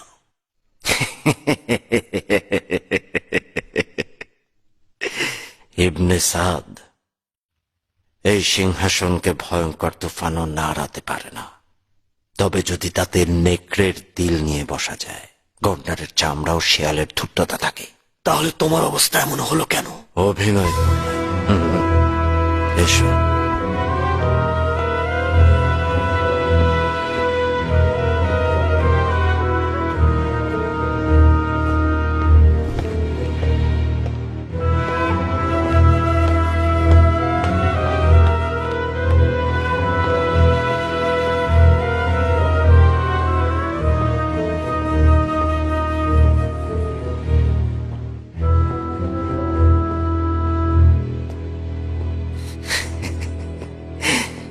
এই পুরনো লোকগুলি মৃত্যুর স্বাদ চায়। ভালো একটা বাহানা ছিল, আর সামনে তার বেহায়া আচরণের পরীক্ষা নেব। অবশ্যই দুঃখ কষ্টের ভান করা উচিত, যেন স্বার্থ হাসিলে পিছপা না হই। মাঝে মাঝে কয়েক ফোঁটা অশ্রু দ্বারা প্রজাদের ঠাট্টা বিদ্রুপ করা যায়। ইবনে সাদ, রেই শহরের হুকুমত চাও? রেই শহরের হুকুমত? হ্যাঁ, রেইয়ের হুকুমত।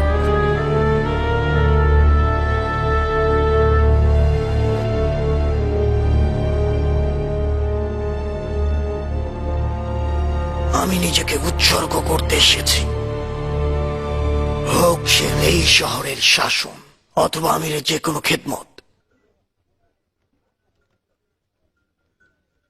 ইরানের জমিন আবু ওবাইদ জয় করেছেন, তার জায়গায় নাম কিনলো সাদ আবি ওয়াক্কাস। সাদ যখন সেনাপতি হলো, তখন তলোয়ার চুমু খেয়ে খাপে পুড়ে রেখেছি। আবার গিয়েছি আমি যাকে আলী ইমরান এবং জঙ্গে জামাল। এই জামাল মালেক আস্তারকে নিয়ে লাল উটের যা করেছিল, তেমন ভাবেই হাতি আছড়ে ফেলে আবু ওবাইদ সাকাফি ইরানিদের নাস্তানাবুদ করে দিয়েছিল। সাইয়েদুল মুরসালিনের এই দিনগুলোতে আবারও আপনার তলোয়ার দরকার হতে পারে শায়ক। শরাব পানকারী ইয়াজিদ সাইয়েদের লেবাস পরিধান করেছে, যাতে করে ও আহলে বেয়াত ও সাহাবিগণকে হীনতুচ্ছ জ্ঞান করতে পারে।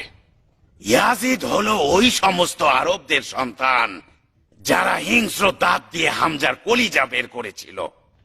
ইয়াজিদ হলো ওই সমস্ত আরবদের সন্তান যারা হিংস্র দাঁত দিয়ে হামজার কলিজা বের করেছিল।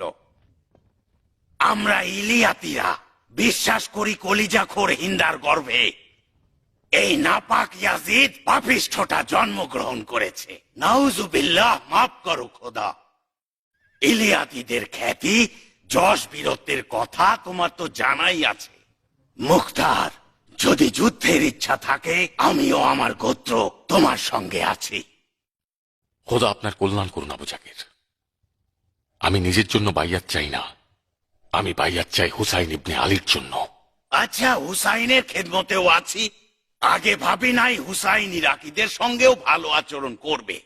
বিশেষ করে ইরাকিরা তার পিতা ও ভাইয়ের সঙ্গে কাপুরুষী আচরণ করেছিল। হুসাইনের বিজয় হবে যেহেতু মুক্তার তার সঙ্গে আছে। হাত বাড়িয়ে দাও মুক্তার। আল্লাহ রাসূল সাক্ষী রইল, এই প্রতিজ্ঞা মৃত্যুর আগ পর্যন্ত বহাল থাকবে।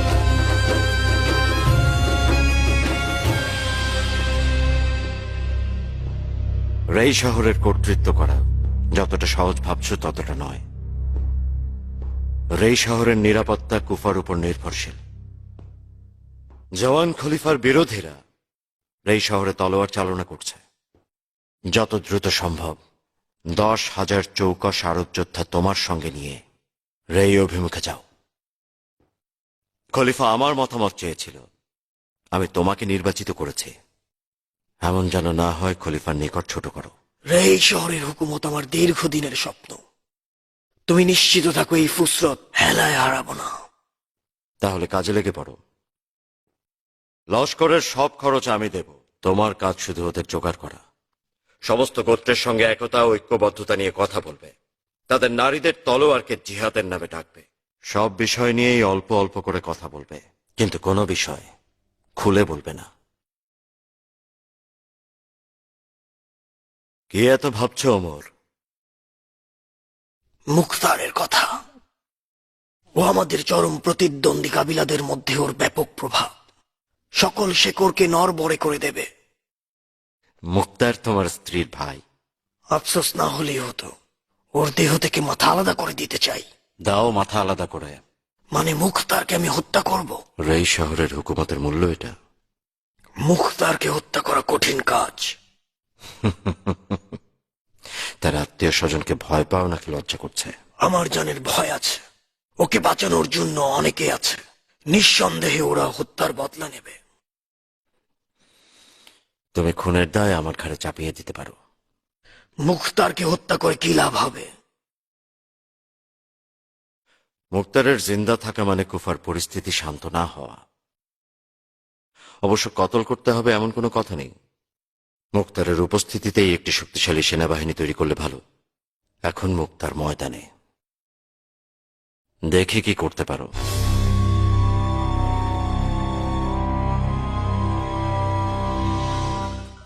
জানতাম ইয়াজিদ ক্ষমতায় এসে এই অঞ্চলের প্রতিটি কোনায় কোনায় জট বাঁধিয়ে দেবে। মুয়াবিয়া মনে হয় 100 বছর শাসন করেছে, যার উত্তরাধিকারী উমাইয়া বংশ। সে সকল গাদ্দারদের চিনত, অন্যের মুখের লোকমা ছিনিয়ে নিয়ে সে তা ইয়াজিদের মুখে তুলে দিয়েছে। আমি ওর গলা চেপে ধরবো আবুল হাদিদ। এমন কাজ করব কণ্ঠনালী টেনে বের করে ফেলবো। কাদের শক্তি নিয়ে আবু ইসহাক? কোন হাতের পাঞ্জাগুলি নিয়ে? হেজাজ থেকে ইরানের খোরাসান পর্যন্ত ইয়াজিদের পাঞ্জার মধ্যে। কুফাবাসীকে তুমি এই ঘোরের মধ্য থেকে কিভাবে টেনে বের করবে? অর্ধেক পৃথিবীর উপর ওরা ছড়ি ঘোড়ায়, আর তুমি কিনা তাদেরকে ধ্বংস করে দিতে চাইছো? তাহলে আমি ভুল পথে এসেছি। আমি যে আবুল হাদিদকে চিনতাম সে অনেক ধৈর্যশীল, নিরাশা তার কাছে কুফুরির মতো। কি করব তুমিই বলো না। মুষ্টি দিয়ে লোহায় আঘাত করব? অবশ্যই আঘাত করো তোমার মুষ্টি বজ্রের মতো। ইমান ও আকীদা নিয়ে ঝাঁপিয়ে পড়ুক, যেমন ভাবে আলীর পাশে যুদ্ধের ময়দানে ছিলে। সিফফিনের যুদ্ধে কিভাবে সামদের বিরুদ্ধে লড়াই করেছিলে আর দুশমনদের পোশাক ছিন্ন ভিন্ন করে দিয়েছিলে, ভুলে যেও না। শেষ পর্যন্ত ওদের ভাগ্যে কি ঘটেছিল? আবরুয়াস কোরআন শরীফ বর্ষাফলকে ঝুলিয়ে দিল। কুফার বনি হুমার কম আলীকে কাফের উপাধি দিল, তার গলায় ছুরি চালালো। আমিও আমার কাবিলার বাইয়াত সত্য ছিল, এই আমার হাত ও পাগড়ি সাক্ষী। কুফাবাসী অর্ধেক পথের পথিক মুক্তার। শুধু শুধু পয়গম্বরের নাতিকে ইরাকে ডেকে এনে বিপদে ফেলো না। আমি কুফাবাসীর হুসাইনের দাওয়াতের সঙ্গে একমত নই আবুল হাদিদ। আমার বিরোধিতায় এখন কিছুই হবে না। হুসাইন কুফায় আসার ইচ্ছা প্রকাশ করেছেন। পয়গম্বরের নাতিকে সাহায্য করতে যদি তোমার আত্মসম্মানে লাগে, করো না। আমি তোমার কষ্টের কারণ হব না। তোমার দিকে তাকিয়ে না বলতে লজ্জা পাচ্ছে আবু ইসহাক। খোদার কসম, কুফাবাসীর কাছ থেকে যদি বিন্দু পরিমাণ আশা থাকতো, সিফফিন যুদ্ধের মতো কাফনের কাপড় পরে মৃত্যুর আশা নিয়ে ঝাঁপিয়ে পড়তাম। আফসোস, নেকড়ের তওবা শুধু মৃত্যু। আমি আমার মনের টানে হুসাইনের বাইয়াত কবুল করেছি, বিবেকের হুকুমে নয়। হ্যাঁ, নেকড়ের পরিণতি মৃত্যু। কুফায় বনি হুমার গোত্র আছে যারা অর্ধেক পথের বন্ধু, ওয়াদা বিক্রেতা। কিন্তু তুমি তো নও। তুমি কি বিশ্বাস করো যে হুসাইন সঠিক পথে রয়েছে? আমি হুসাইনের হাক্কানিয়াতের সঙ্গে যুক্ত নই আবু ইসহাক। আচ্ছা ঠিক আছে, যদি পরকালে জিজ্ঞাসা করা হয় কেন হুসাইনকে সহযোগিতা করনি, তুমি কি একই জবাব দেবে? তোমার আমল যেমন কুফাবাসী পাবে না, তেমনি তুমিও কুফাবাসীর আমল পাবে না। যা করার করো।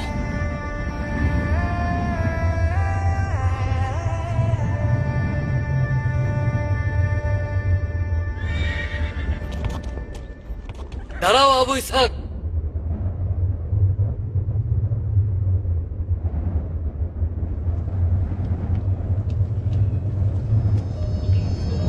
বাইয়াত না নিয়ে চলে যাবে?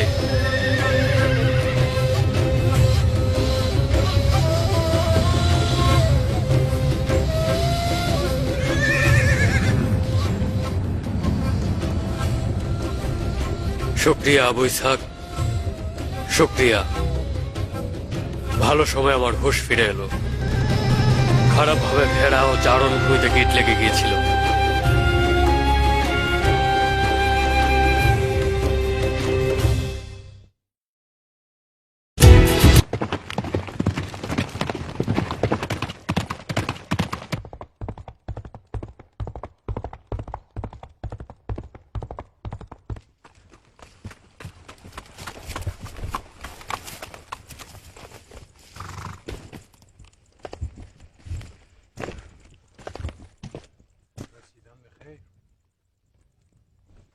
খুশ আমদিদ। কি খবর? এখন পর্যন্ত সকল অনুমান ভুল প্রমাণিত হয়েছে। ইবনে জিয়াদ কুফায় পৌঁছেছে, সেটা আবার লস্করদের ছাড়া লজ্জাহীন ভাবে। এমন পোশাকে এসেছে যে সবাই ভেবেছে হুসাইন এসেছে। কুফার মিম্বরে দাঁড়িয়ে মিথ্যাচার করেছে, সমস্ত বাইয়াত ভঙ্গকারীদের কঠিন শাস্তি দেওয়ার ওয়াদা করেছে। ওর প্রথম শিকার মেসাম তাম্মার। যখন মেসামকে আঘাত করছিল তখন ওই কুফাবাসী দাঁড়িয়ে দাঁড়িয়ে তামাশা দেখছিল।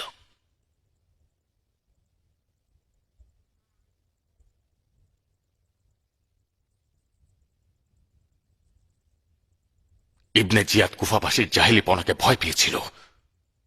ও লস্কর ছাড়া এসেছে যেন কুফাকে কুফাবাসীর নিজের হাতে জয় করতে পারে। আমাদের বন্ধু বান্ধবদের বলো, খোদার কসম কুফাবাসীর কোনো প্রকার বাজে কথাতে যেন বিশ্বাস না করে।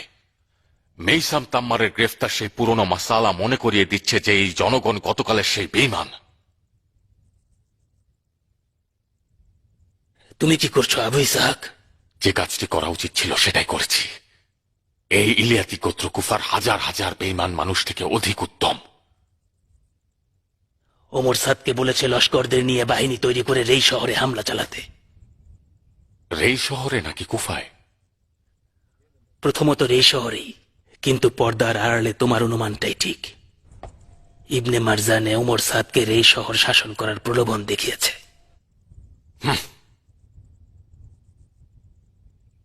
শেষ পর্যন্ত এই ছোট লোকটাকে রেই শহরের হুকুমত করার স্বপ্ন পাগল করে দেবে। মুসলিমের কোনো খোঁজ করেনি? এখনো করেনি, কিন্তু দেরি করবে না আবু ইসহাক। ইবনে মারজানে ক্ষমতা মজবুত করে মুসলিমের সন্ধান করতে নেমে পড়বে। জানি যে ইবনে মারজানে বিশ্বাস নাও করতে পারে যে মুসলিম কুফায় নেই। কিভাবে? কিভাবে সে জবাব তো আমারও জানা নেই, কিন্তু সম্ভাবনা রয়েছে ওই সম্পর্ক অবহেলা করলে চলবে না। গিয়ান, আমাদের বন্ধুদের বলো মুসলিমের দিকে যেন আলাদাভাবে নজর রাখে। ইবনে মারজানে আসলেই ভয়ঙ্কর ইতর যে হুসাইনের লিবাস পরে কুফায় প্রবেশ করেছে। এই প্রতারণা জিনের পক্ষে সম্ভব ছিল না। সম্ভাবনা রয়েছে ওর গুপ্তচররা ছদ্মবেশে আমাদের খানকায় প্রবেশ করবে, মুসলিমকে খুঁজে বের করবে। মুসলিমের থাকার স্থান যেন ক্ষণে ক্ষণে পরিবর্তন করা হয়। মুসলিম যেন কোনো বাড়িতে দীর্ঘদিন অবস্থান না করে।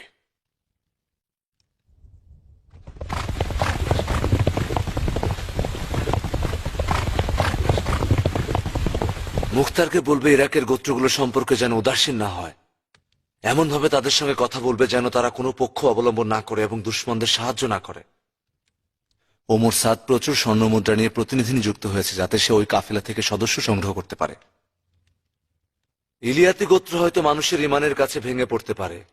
ইলিয়াতিদের বীরত্ব গাথা রয়েছে, খোদা যেন তা কবুল করেন। হুরাইত হয়তো দিরহাম ও দিনারের বিনিময়ে ইলিয়াতি বিক্রি করে দেবে, বুঝেছ? মুখতার আর একটা খবরও দিয়েছে আপনাদের। কি সেটা? আবু ইসহাক কিছুটা পেরেশানিতে রয়েছে। মুসলমান হয়ে কেন মিনমিন করছো? আবু ইসহাক কি পয়গাম দিয়েছে? এত পেরেশানি কিসের? পেরেশানির কারণ কেউ যদি ইমামের ভক্ত সেজে ছদ্মবেশে কুফা নগরীর ভেতরে প্রবেশ করে এবং শয়তান জিয়াদকে মুসলিমের সন্ধান জানিয়ে দেয়, তাই সে বলে দিয়েছে সবসময় মুসলিমের অবস্থান বদল করতে এবং কোনো জায়গাতেই দীর্ঘ সময় অবস্থান না করতে। মুক্তার সব সময়ই নেতিবাচক লোক। ওর কথা মতো কি তাহলে নিজের চোখে দেখা জিনিসও বিশ্বাস করব না? তার মানে আমরা এতটাই বেখেয়াল হয়ে গিয়েছি যে দোস্ত দুশ্মন চিনব না, শত্রুকে অতি সহজেই বন্ধন মুক্ত করে দেব। দ্বিধাগ্রস্ত হয়েও না সুলাইমান। আবু ইসাক সুদূরে চিন্তা করে পথ চলে। এই পয়গামটা মন্দ পয়গাম নয়। ইবনে জিয়াদ চাতুরি আর ধূর্ততার বেশে কুফায় প্রবেশ করেছে। ওর দ্বারা কোনো ভণ্ডামি অসম্ভব নয়। ও আমাদের রহস্য জেনে ফেলতে পারে। হানি দোস্ত, জনাব মুসলিম তোমার ঘর ছাড়া যেখানেই যাক নিরাপদ নয়। ওর সঙ্গে দেখা করাই কঠিন হয়ে যাবে। তুমি অসুস্থ শুভাকাঙ্ক্ষীরা দেখা সাক্ষাৎ করতে আসবে, এটা একটা ভালো বাহানা। এতে কেউ সন্দেহ করবে না। ভাইয়েরা আমার, মুখতারের পয়গামের অর্থ হচ্ছে এই যে সতর্ক থাকা অধিক নিরাপদ। যেহেতু অদৃষ্টের ইশারা থেকে বাঁচার কোনো উপায় আমাদের জানা নেই, তাই উত্তম হচ্ছে সবসময় সতর্কতা মেনে চলা। যাকে সন্দেহ হবে এবং পুরোপুরিভাবে চেনেন না, তাকে আমাদের ভেতরকার রহস্য সম্পর্কে কোন রকমের কোনো কথা না বলাই ভালো। বেন হারাইস, জি আমির। হানি কি আসলেই অসুস্থ, নাকি অসুস্থতার বাহানা করে আমার সঙ্গে দেখা করছে না? আসলে সে অসুস্থ আমির। আমি নিজে তাকে দেখতে গিয়েছিলাম, জ্বরে গা পড়ে যাচ্ছিল। আজব।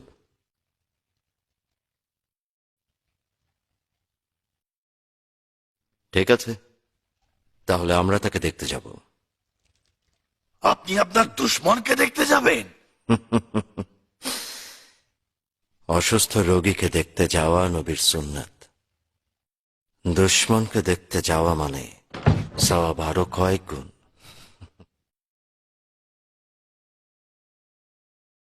শুনেছ ইবনে আকিল? শুনেছ ওই হারামজাদার পয়গাম? ইবনে মারজানে আজ রাতে আমাকে দেখতে আসবে। খোদার কসম, এই দেখতে আসার পেছনে কোন শয়তানি কাজ করছে। ওর আসার পেছনে উদ্দেশ্য নিজেকে সাধারণ মানুষের নিকট ভালো মানুষের নিশানা দেখাতে চাইছে। ওর দেহ থেকে মাথা আলাদা করার দারুণ একটা সুযোগ। হুসাইনের কুফায় আসার পথ বিপদ মুক্ত করব।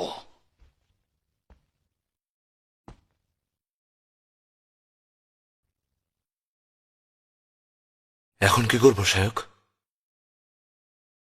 যদিও পছন্দ করি না এই ইবলিশ আমার বাড়িতে কতল হোক, আর মেহমান কতলের লজ্জা নিজের ঘাড়ে চাপুক, কিন্তু আমার লজ্জা হোসাইনের তরে বিসর্জন দিয়ে দিলাম। মারজানের পুত্রকে হত্যা করতে পারবে? কিভাবে শায়ক? উন্মুক্ত তলোয়ার নিয়ে এই ঘরের মধ্যে লুকিয়ে থাকবে। এই অত্যাচারীর সব কুমতলব তোমার তলোয়ারের এক কোপে শেষ করে দেবে।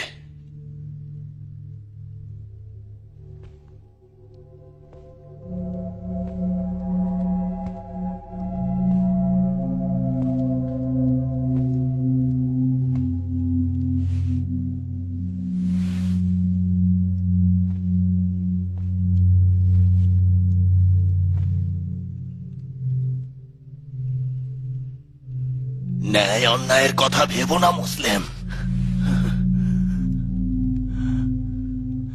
আফসোস, অসুস্থতা আমাকে অকেজো করে রেখেছে।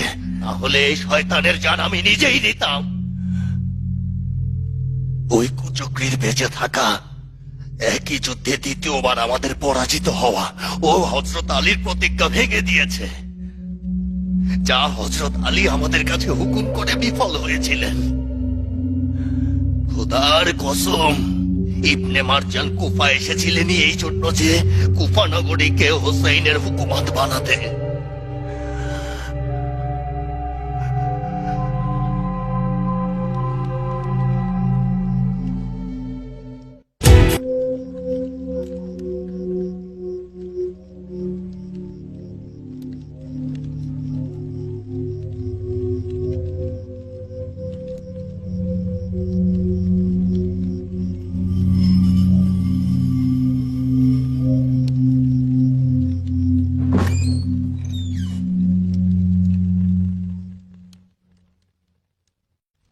জ্বর আর খিঁচুনিতে আরাম নষ্ট হয়ে গিয়েছে।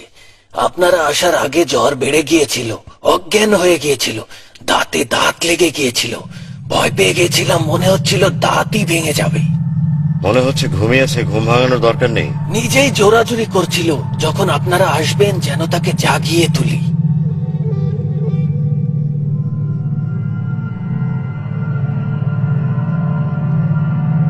হানিজি,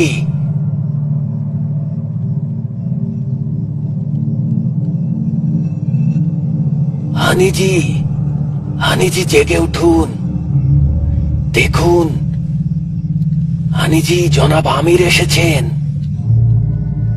মুসিবত দূর হোক সাহেব, দোয়া করছি যত দ্রুত সম্ভব। এ হস্ত, খোদার কসম কাঁপিস না। হে দিল, খোদার কসম এভাবে হৃদয় কম্পন যেন না হয়। পানি, আমাকে একটু পানি দাও, আমার গা পুড়ে যাচ্ছে।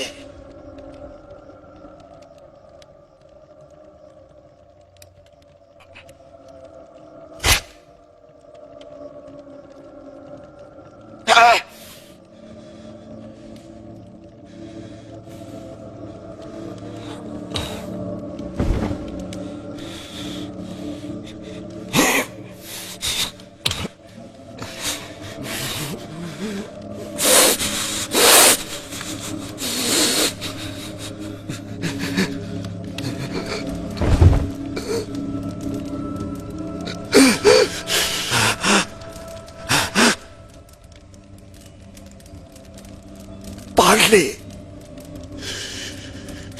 তোমার লজ্জা পাওয়া উচিত, লজ্জা পাওয়া উচিত। মেহমানকে এভাবে তলোয়ার দিয়ে আঘাত করলে কি করে পারলে? ইবনে আকিল, তুমি তোমার চাচা আলীকে অপমান করলে। আলী পুরুষের মতো পেছন থেকে হামলা করত না। আলী দুর্বলতার সুযোগ নিত।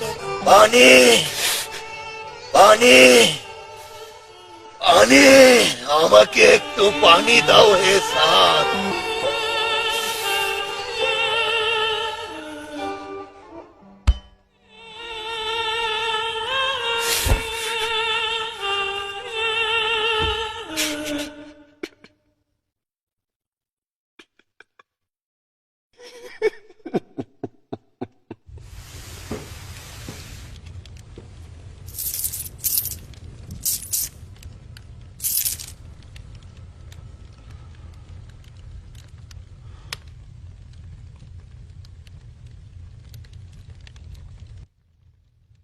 খোদার শুক্রিয়া যে মালিকের নিকট মুদ্রাগুলো নিয়ে লজ্জিত হলাম না। 3000 স্বামী দিনার গুনবেন না? অসংখ্য এই মুদ্রা তো একসাথে গোনা সম্ভব না মুসলমান, সরিয়ায় দেওয়া হবে। আপনি যা ভালো মনে করেন সেভাবেই হিসাব করুন।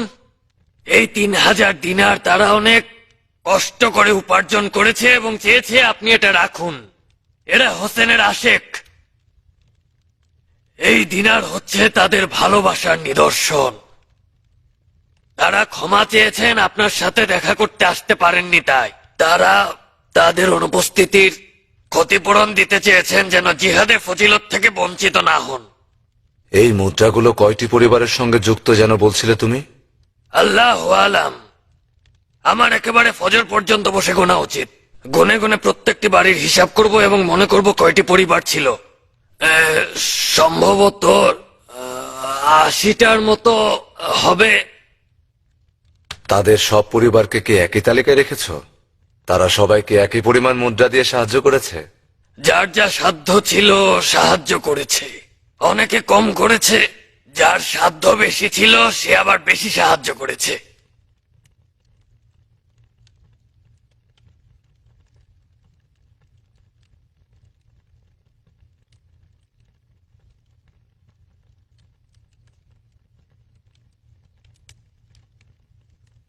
তাদের মাথার কসম।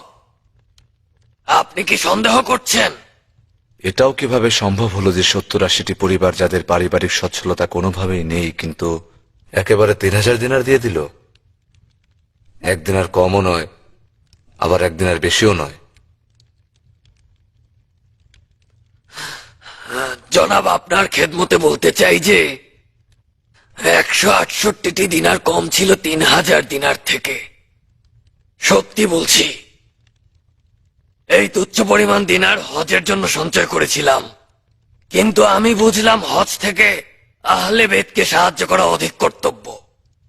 তাই হজে যাওয়া বাদ দিয়ে 3000 দিনার হিসাব করে দিলাম। আমি খুবই দুঃখিত, তোমার কথায় সন্দেহ করেছিলাম। চাইছিলাম এই সম্পদ যেন পবিত্র থাকে।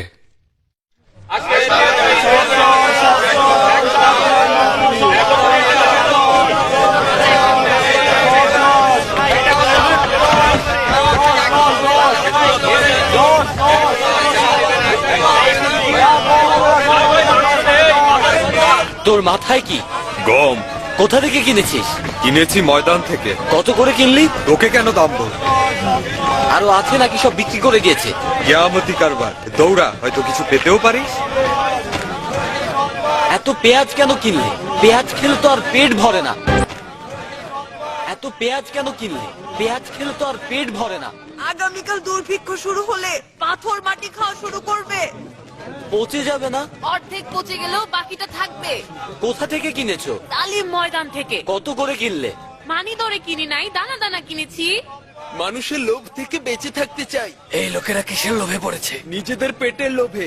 কেননা শুনেছে শামের লস্কররা কুফার পথে রয়েছে, ভয় পাচ্ছে দুর্ভিক্ষ আসবে এবং খাদ্যশস্য পাবে না। কুফার মুসলমানদের দেখে মনে হচ্ছে চাঁদ রাতের ঈদের বাজার পেয়েছে।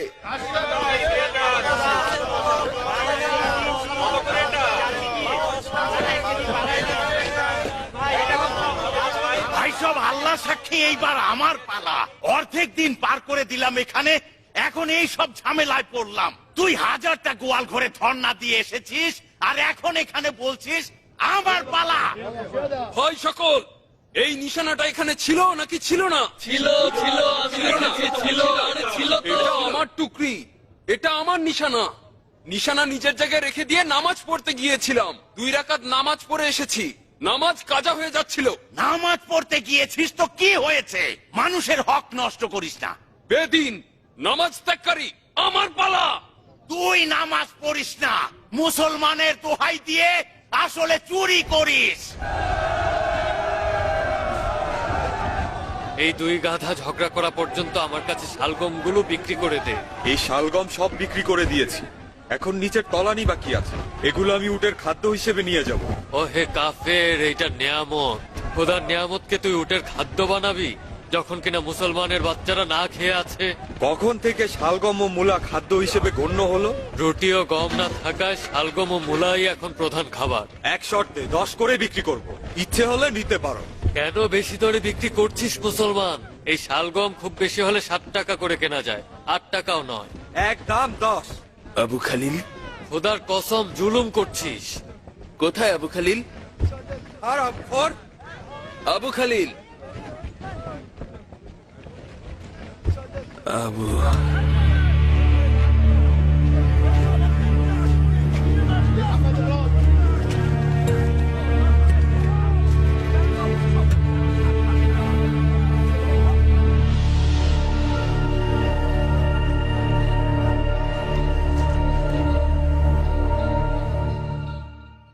তোর ফিরে আসা সম্পর্কে সন্দিহান ছিলাম মাকাল। ভেবেছিলাম শেষ হয়ে গেছি, দোস্তরা তোর চামড়া ছিঁড়ে ফেলেছে। তোর জন্য আর রহমান পাঠ করে হালুয়া বিতরণ করতে চেয়েছিলাম।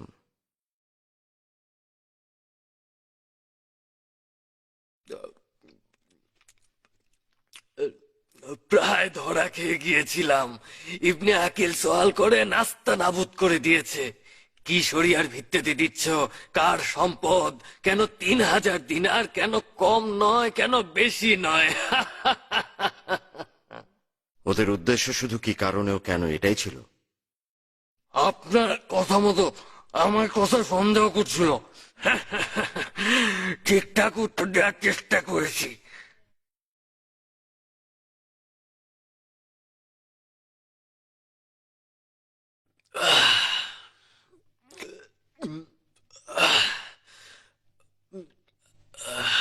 কতদিন হলো পেট পুড়ে খাদ্য খাই নাই। দিনে রোজা রাখতাম আর রাতে উপোস থাকতাম ও নামাজ পড়ে সময় কাটাতাম। আমার ও আপনার পিতার সব নামাজ এই কয়দিনে পড়ে শেষ করেছি। নামাজ পড়েছো? দেখলি তো মুসলিম কুফায় আছে। আমার বিশ্বাস ছিল মুসলিমদের কুফা থেকে যাওয়ার গল্প একটা ফাঁদ মাত্র, যেন আমরা কুফা থেকে মুসলিমকে ধরতে না পারি। সব বাজে কল্পনা। মুসলিম হানির গৃহে ছিল। আমি নতুন একটা জিনিস খুঁজে পেয়েছি মাকাল। হানির অসুস্থতার ভান মিথ্যা ছিল। হানি নিজে বিমারের ভান করেছে যেন মুসলিমকে ওই বাড়িতে আশ্রয় দিতে পারে, এবং ওর সহযোগীরা হানিকে দেখার বাহানায় একত্রিত হতে পারে। তারা আমাদের বিরুদ্ধে ষড়যন্ত্র করতে পারে, আর এতে কেউ সন্দেহ করবে না।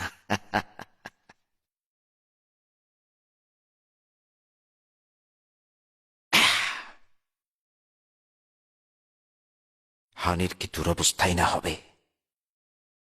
আমার ইজ্জত আর সম্মান তোর প্রতি আদায় করেছি, তার বদলে তুই কি করলি? খেয়ানত? ভালোই হলো। হানির মাজহাজ ও তার কওমকে এমন ভাবে বিপর্যস্ত করব যে আমাদের সবাই হক দেয় হানির গর্দান ভেঙে ফেলার।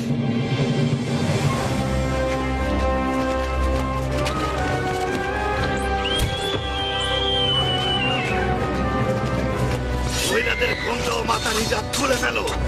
সম্ভবত মুসলিম ওই ঘোমটা ও হিজাবের মধ্যে লুকিয়ে থাকতে পারে। ওকে খুঁজে বের করো।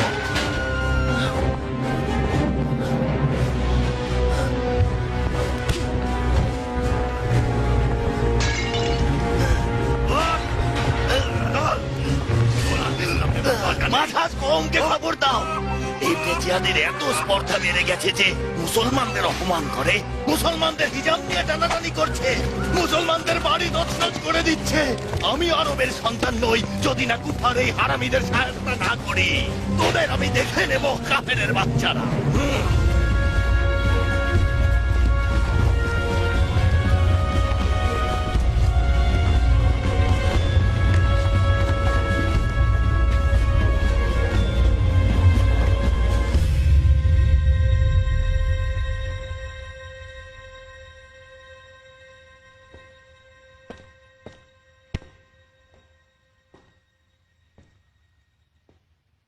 আমি জনাব হানি হামসি মুজাহিদ 3000 স্বামী দিনার স্মরণে আছে? তোমার বাড়িতে মুসলিম ইবনে আকিলের সম্মুখে হাজির হয়েছিলাম। 3000 দিনার তাকে দিয়েছিলাম কোনো দ্বিধা সংকোচ ছাড়াই।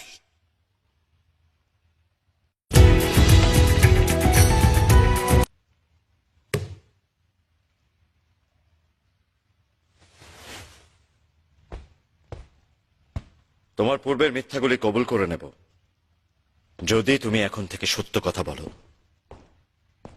মুসলিমকে কোথায় লুকিয়ে রেখেছ? তোর এই কথাগুলো এই বেয়াদব চামচাগুলিকে জিজ্ঞেস কর।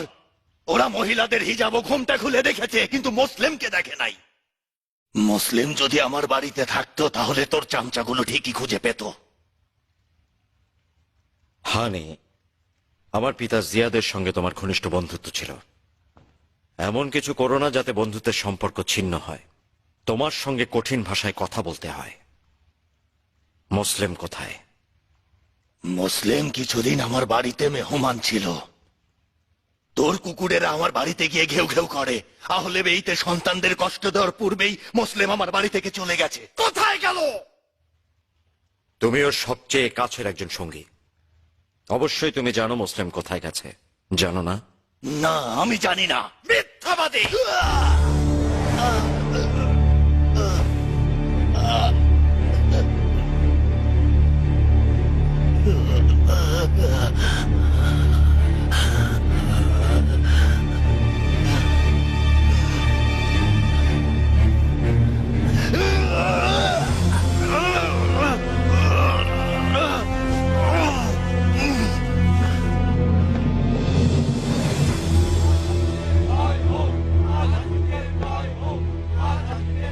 শোনো,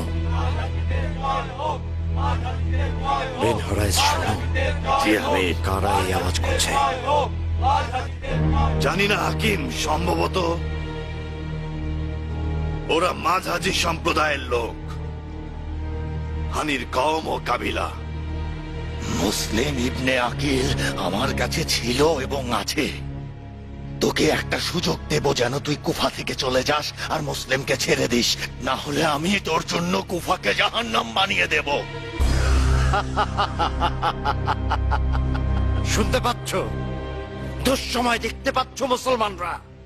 এই আদম আমার রাজত্বের মধ্যে আমাকে হুমকি প্রদর্শন করে। খোদার কসম, ওর রক্ত এই অপমানের জবাব। মাকাল, শরিয়া আইনের কাজীকে খবর দে। বিন হরাইস, জি আমির। ওকে একটা কক্ষে বেঁধে রাখো। কয়টা গাধার চিৎকার দিয়ে আমাকে ভয় দেখাচ্ছ? নিয়ে আয়।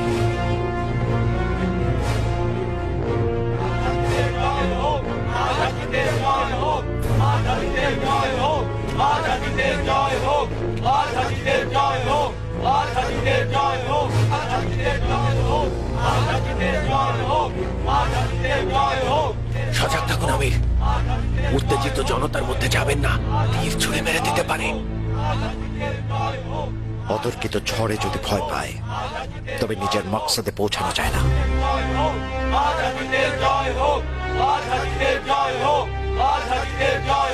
ও হে আমাদের মাঝাজি সিংহ পুরুষ, শোনো! হ্যাঁ, বোঝাই যাচ্ছে দুশ্মন আমাদের হুঙ্কার শুনতে পেয়েছে।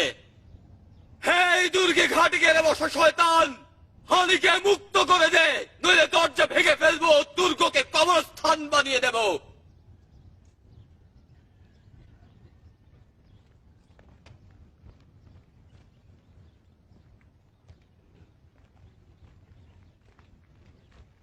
প্রিয় মাঝ হাজি ভাইয়েরা, হানি তো বন্দী নয় যে আজাদ করব। তুমি কে? আমি একজন খেদমতগার, ইবনে জিয়াদ। আমাকে খবর দেওয়া হয়েছে মাঝ হাজি তলোয়ারধারীগণ দারুল হুকুমাতে হামলা করতে উদ্যত হয়েছেন। আমার বিশ্বাস হচ্ছিল না, তাই নিজের চোখে অবস্থা দেখতে এলাম। আমার প্রিয় ভাইরা, এটা কি সঠিক যা তোমরা নিজের ও তোমাদের নেতাদের সঙ্গে করছো? খোদার কসম দিয়ে বলছি, আমি হানিকে আমার পুরনো বন্ধুত্বের সুবাদে ডেকে এনেছি যেন একদিন আমার এখানে মেহমান হিসেবে থাকেন, যাতে হুসেনের ভক্তদের চক্রান্তে না পড়ে। এখানে যারা বয়স্ক তারা প্রত্যেকেই জানেন তিনি আমার মরহুম পিতার বন্ধু ছিলেন।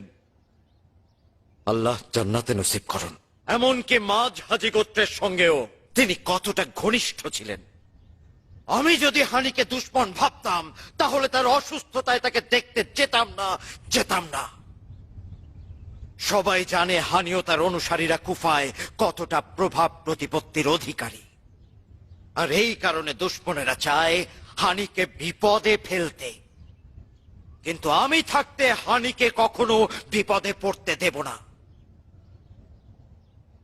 কিন্তু আমি হানিকে দারুল হুকুমতে নিয়ে এসেছি যেন দুশ্মনেরা তাকে চক্রান্তে ফাঁসাতে না পারে, তার কোনো ক্ষতি না করতে পারে। হ্যাঁ, তুই মাঝহাজিদের তলোয়ারের ভয়ে এইসব কথা বলছিস।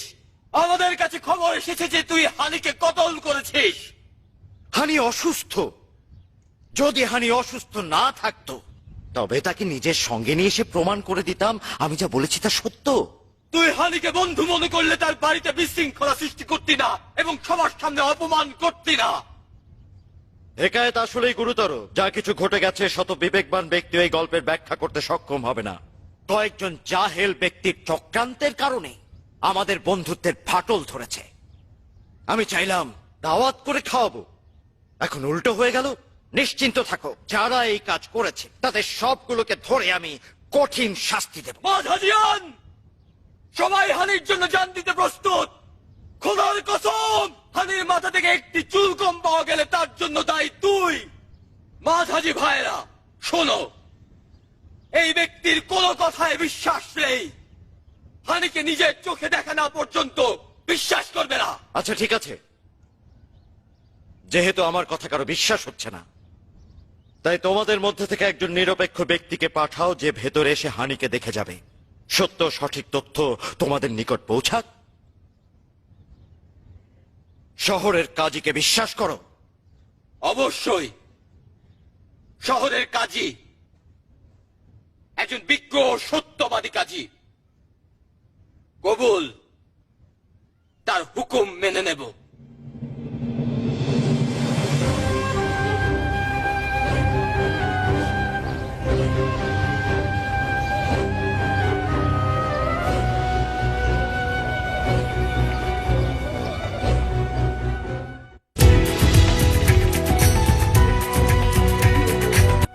গতকাল মেইসাম তাম্মার আর আজ হানি, কাল অবশ্যই আমার বা অন্য কারো পালা হবে।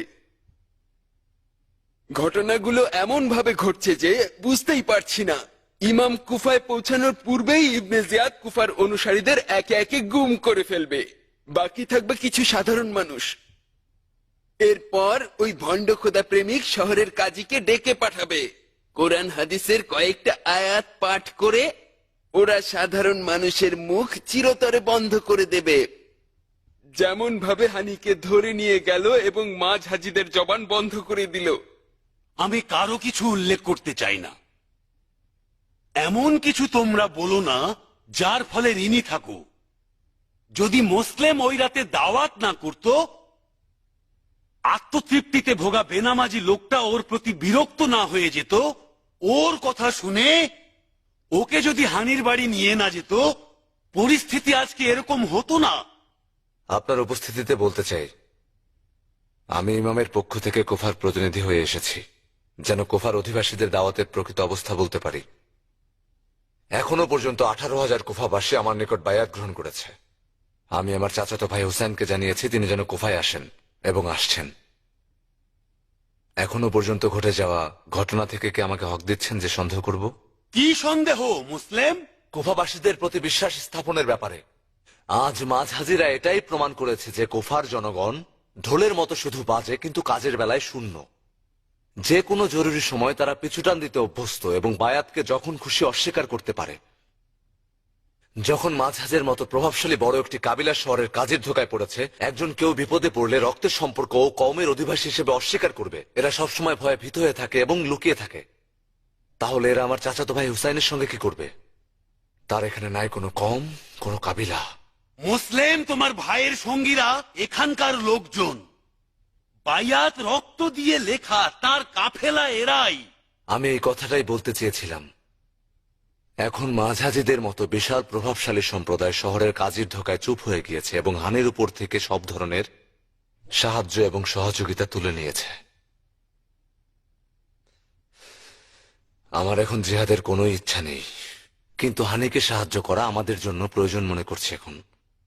হানির আটক হওয়ার পেছনে আমাদের সকলের দোষ রয়েছে, এর দায়ভার আমাদের নেওয়া উচিত।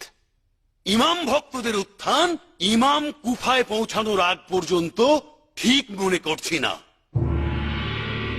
কেননা ভয় পাচ্ছি দুশ্মনরা এই সুযোগ নিয়ে হুসাইনের বিরুদ্ধে প্রতিশোধ নিতে পারে। সাধারণ মানুষকে ধোকা দিয়ে বলবে, দেখো হুসাইনের ক্ষমতার লোভ ছিল, বলবে হুসাইন যুদ্ধবাজ, বলবে হুসাইন শাসন ক্ষমতা চেয়েছিল। আমি তোমাদেরকে বিদ্রোহের বিরুদ্ধে বলছি না, তবে এখনো উপযুক্ত সময় আসেনি। জনাব মুসলিম তোমাদের এখনই বিদ্রোহ করাতে চায়, কেননা মুসলিমের সুপারিশ অনুযায়ী বিদ্রোহ করলে গুনাহের কিছু নাই, জিহাদের সওয়াব হয়। আল্লাহই ভালো জানেন।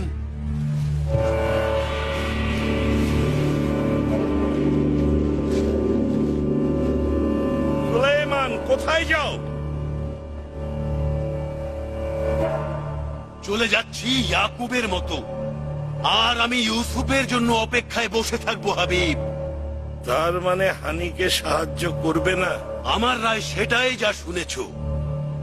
আমি তোমাদের ইচ্ছায় বাধা দেব না। কিন্তু তুমি শহরের কাজীর ভীতির কারণ। তুমি না থাকলে শহরের কাজী জাল হাদিস ও মিথ্যা তফসির দিয়ে জনগণকে বিভ্রান্ত করবে। হে আল্লাহ, এখন যাবে কিনা বলো? ইবনে জিয়াদ কাজীর মতো মিথ্যাবাদী লোককে দ্বিতীয়বার ময়দানে পাঠাবে না। যদি পাঠায় ঠিক আছে, আমি আসব।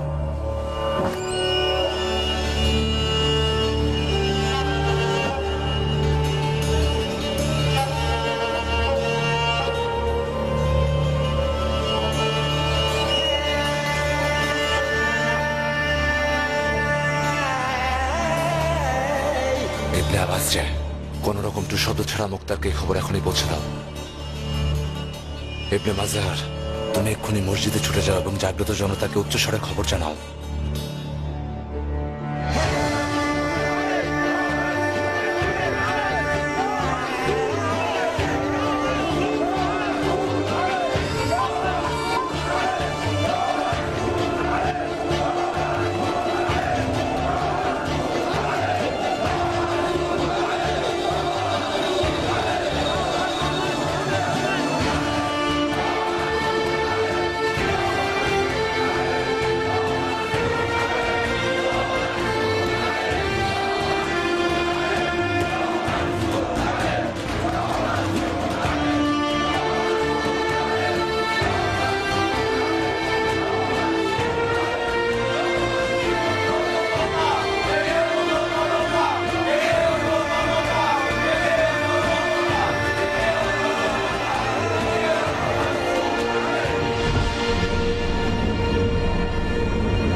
কি হলো সীমান?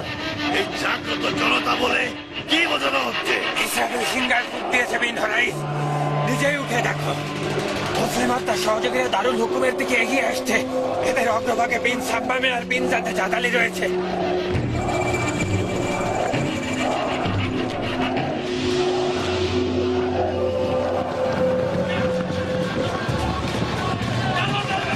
দরজা বন্ধ করো, বন্ধ করো, দরজা বন্ধ করো।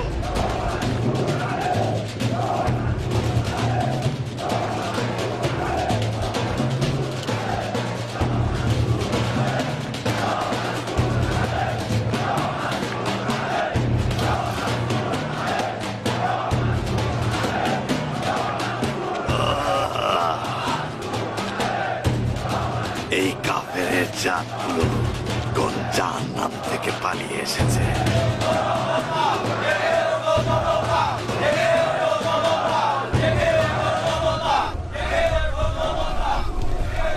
ভয় পেও না, ভয় পেও না। তুমি তো জানো এই কুফাবাসীকে 100 দিনার দিলেই কেনা যায়।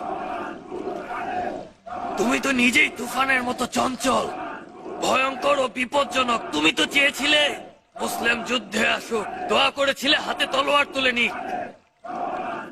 এখন তো এসেছে। চাইছিলাম মাকাল, কিন্তু এত জলদি নয়। ওমর সাদ এখনো 10,000 লস্কর নিয়ে বাহিনী তৈরি করতে পারেনি। অমর সাদের 10,000 লস্করের উপর ভরসা বাদ দাও। তোমার ধূর্ততা দিয়ে এখানকার অগণিত লস্করদের উপর আস্থা রাখো। কেন সবকিছু ভেঙে দিচ্ছ? দুশ্মনদেরকে ভয় পেও না, ভয় পেলে তোমার বিবেক বুদ্ধি লোপ পাবে। শোনো মাকাল, শোনো, ওদের হুঙ্কারে বোঝাই যাচ্ছে ওদের সংখ্যা অনেক।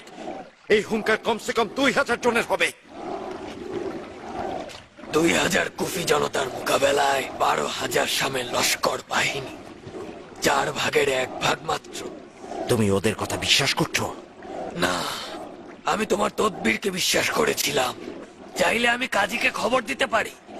না মাকাল, না। শহরের কাজী মাঝ হাজিদের কাছে বিশ্বাসযোগ্যতা হারিয়েছে। ওর ধূর্ততা এখন সবাই জেনে গেছে। অবশ্যই সুমেরি গরুর বাচ্চার উপরে আস্থা রাখবো মাকাল। স্বর্ণমুদ্রা, স্বর্ণমুদ্রা মাকাল। কুফার কোষাগারে যত স্বর্ণমুদ্রা আছে হাজির কর। আমার স্বর্ণমুদ্রার মধ্যে যাই ঈমান রয়েছে। জনাব হানিকে এখান থেকে মুক্ত করার এই ইচ্ছা আপনাদের জন্য সম্ভব হয়েছে আজ। এই জুলুম আর নির্যাতনই করবেন।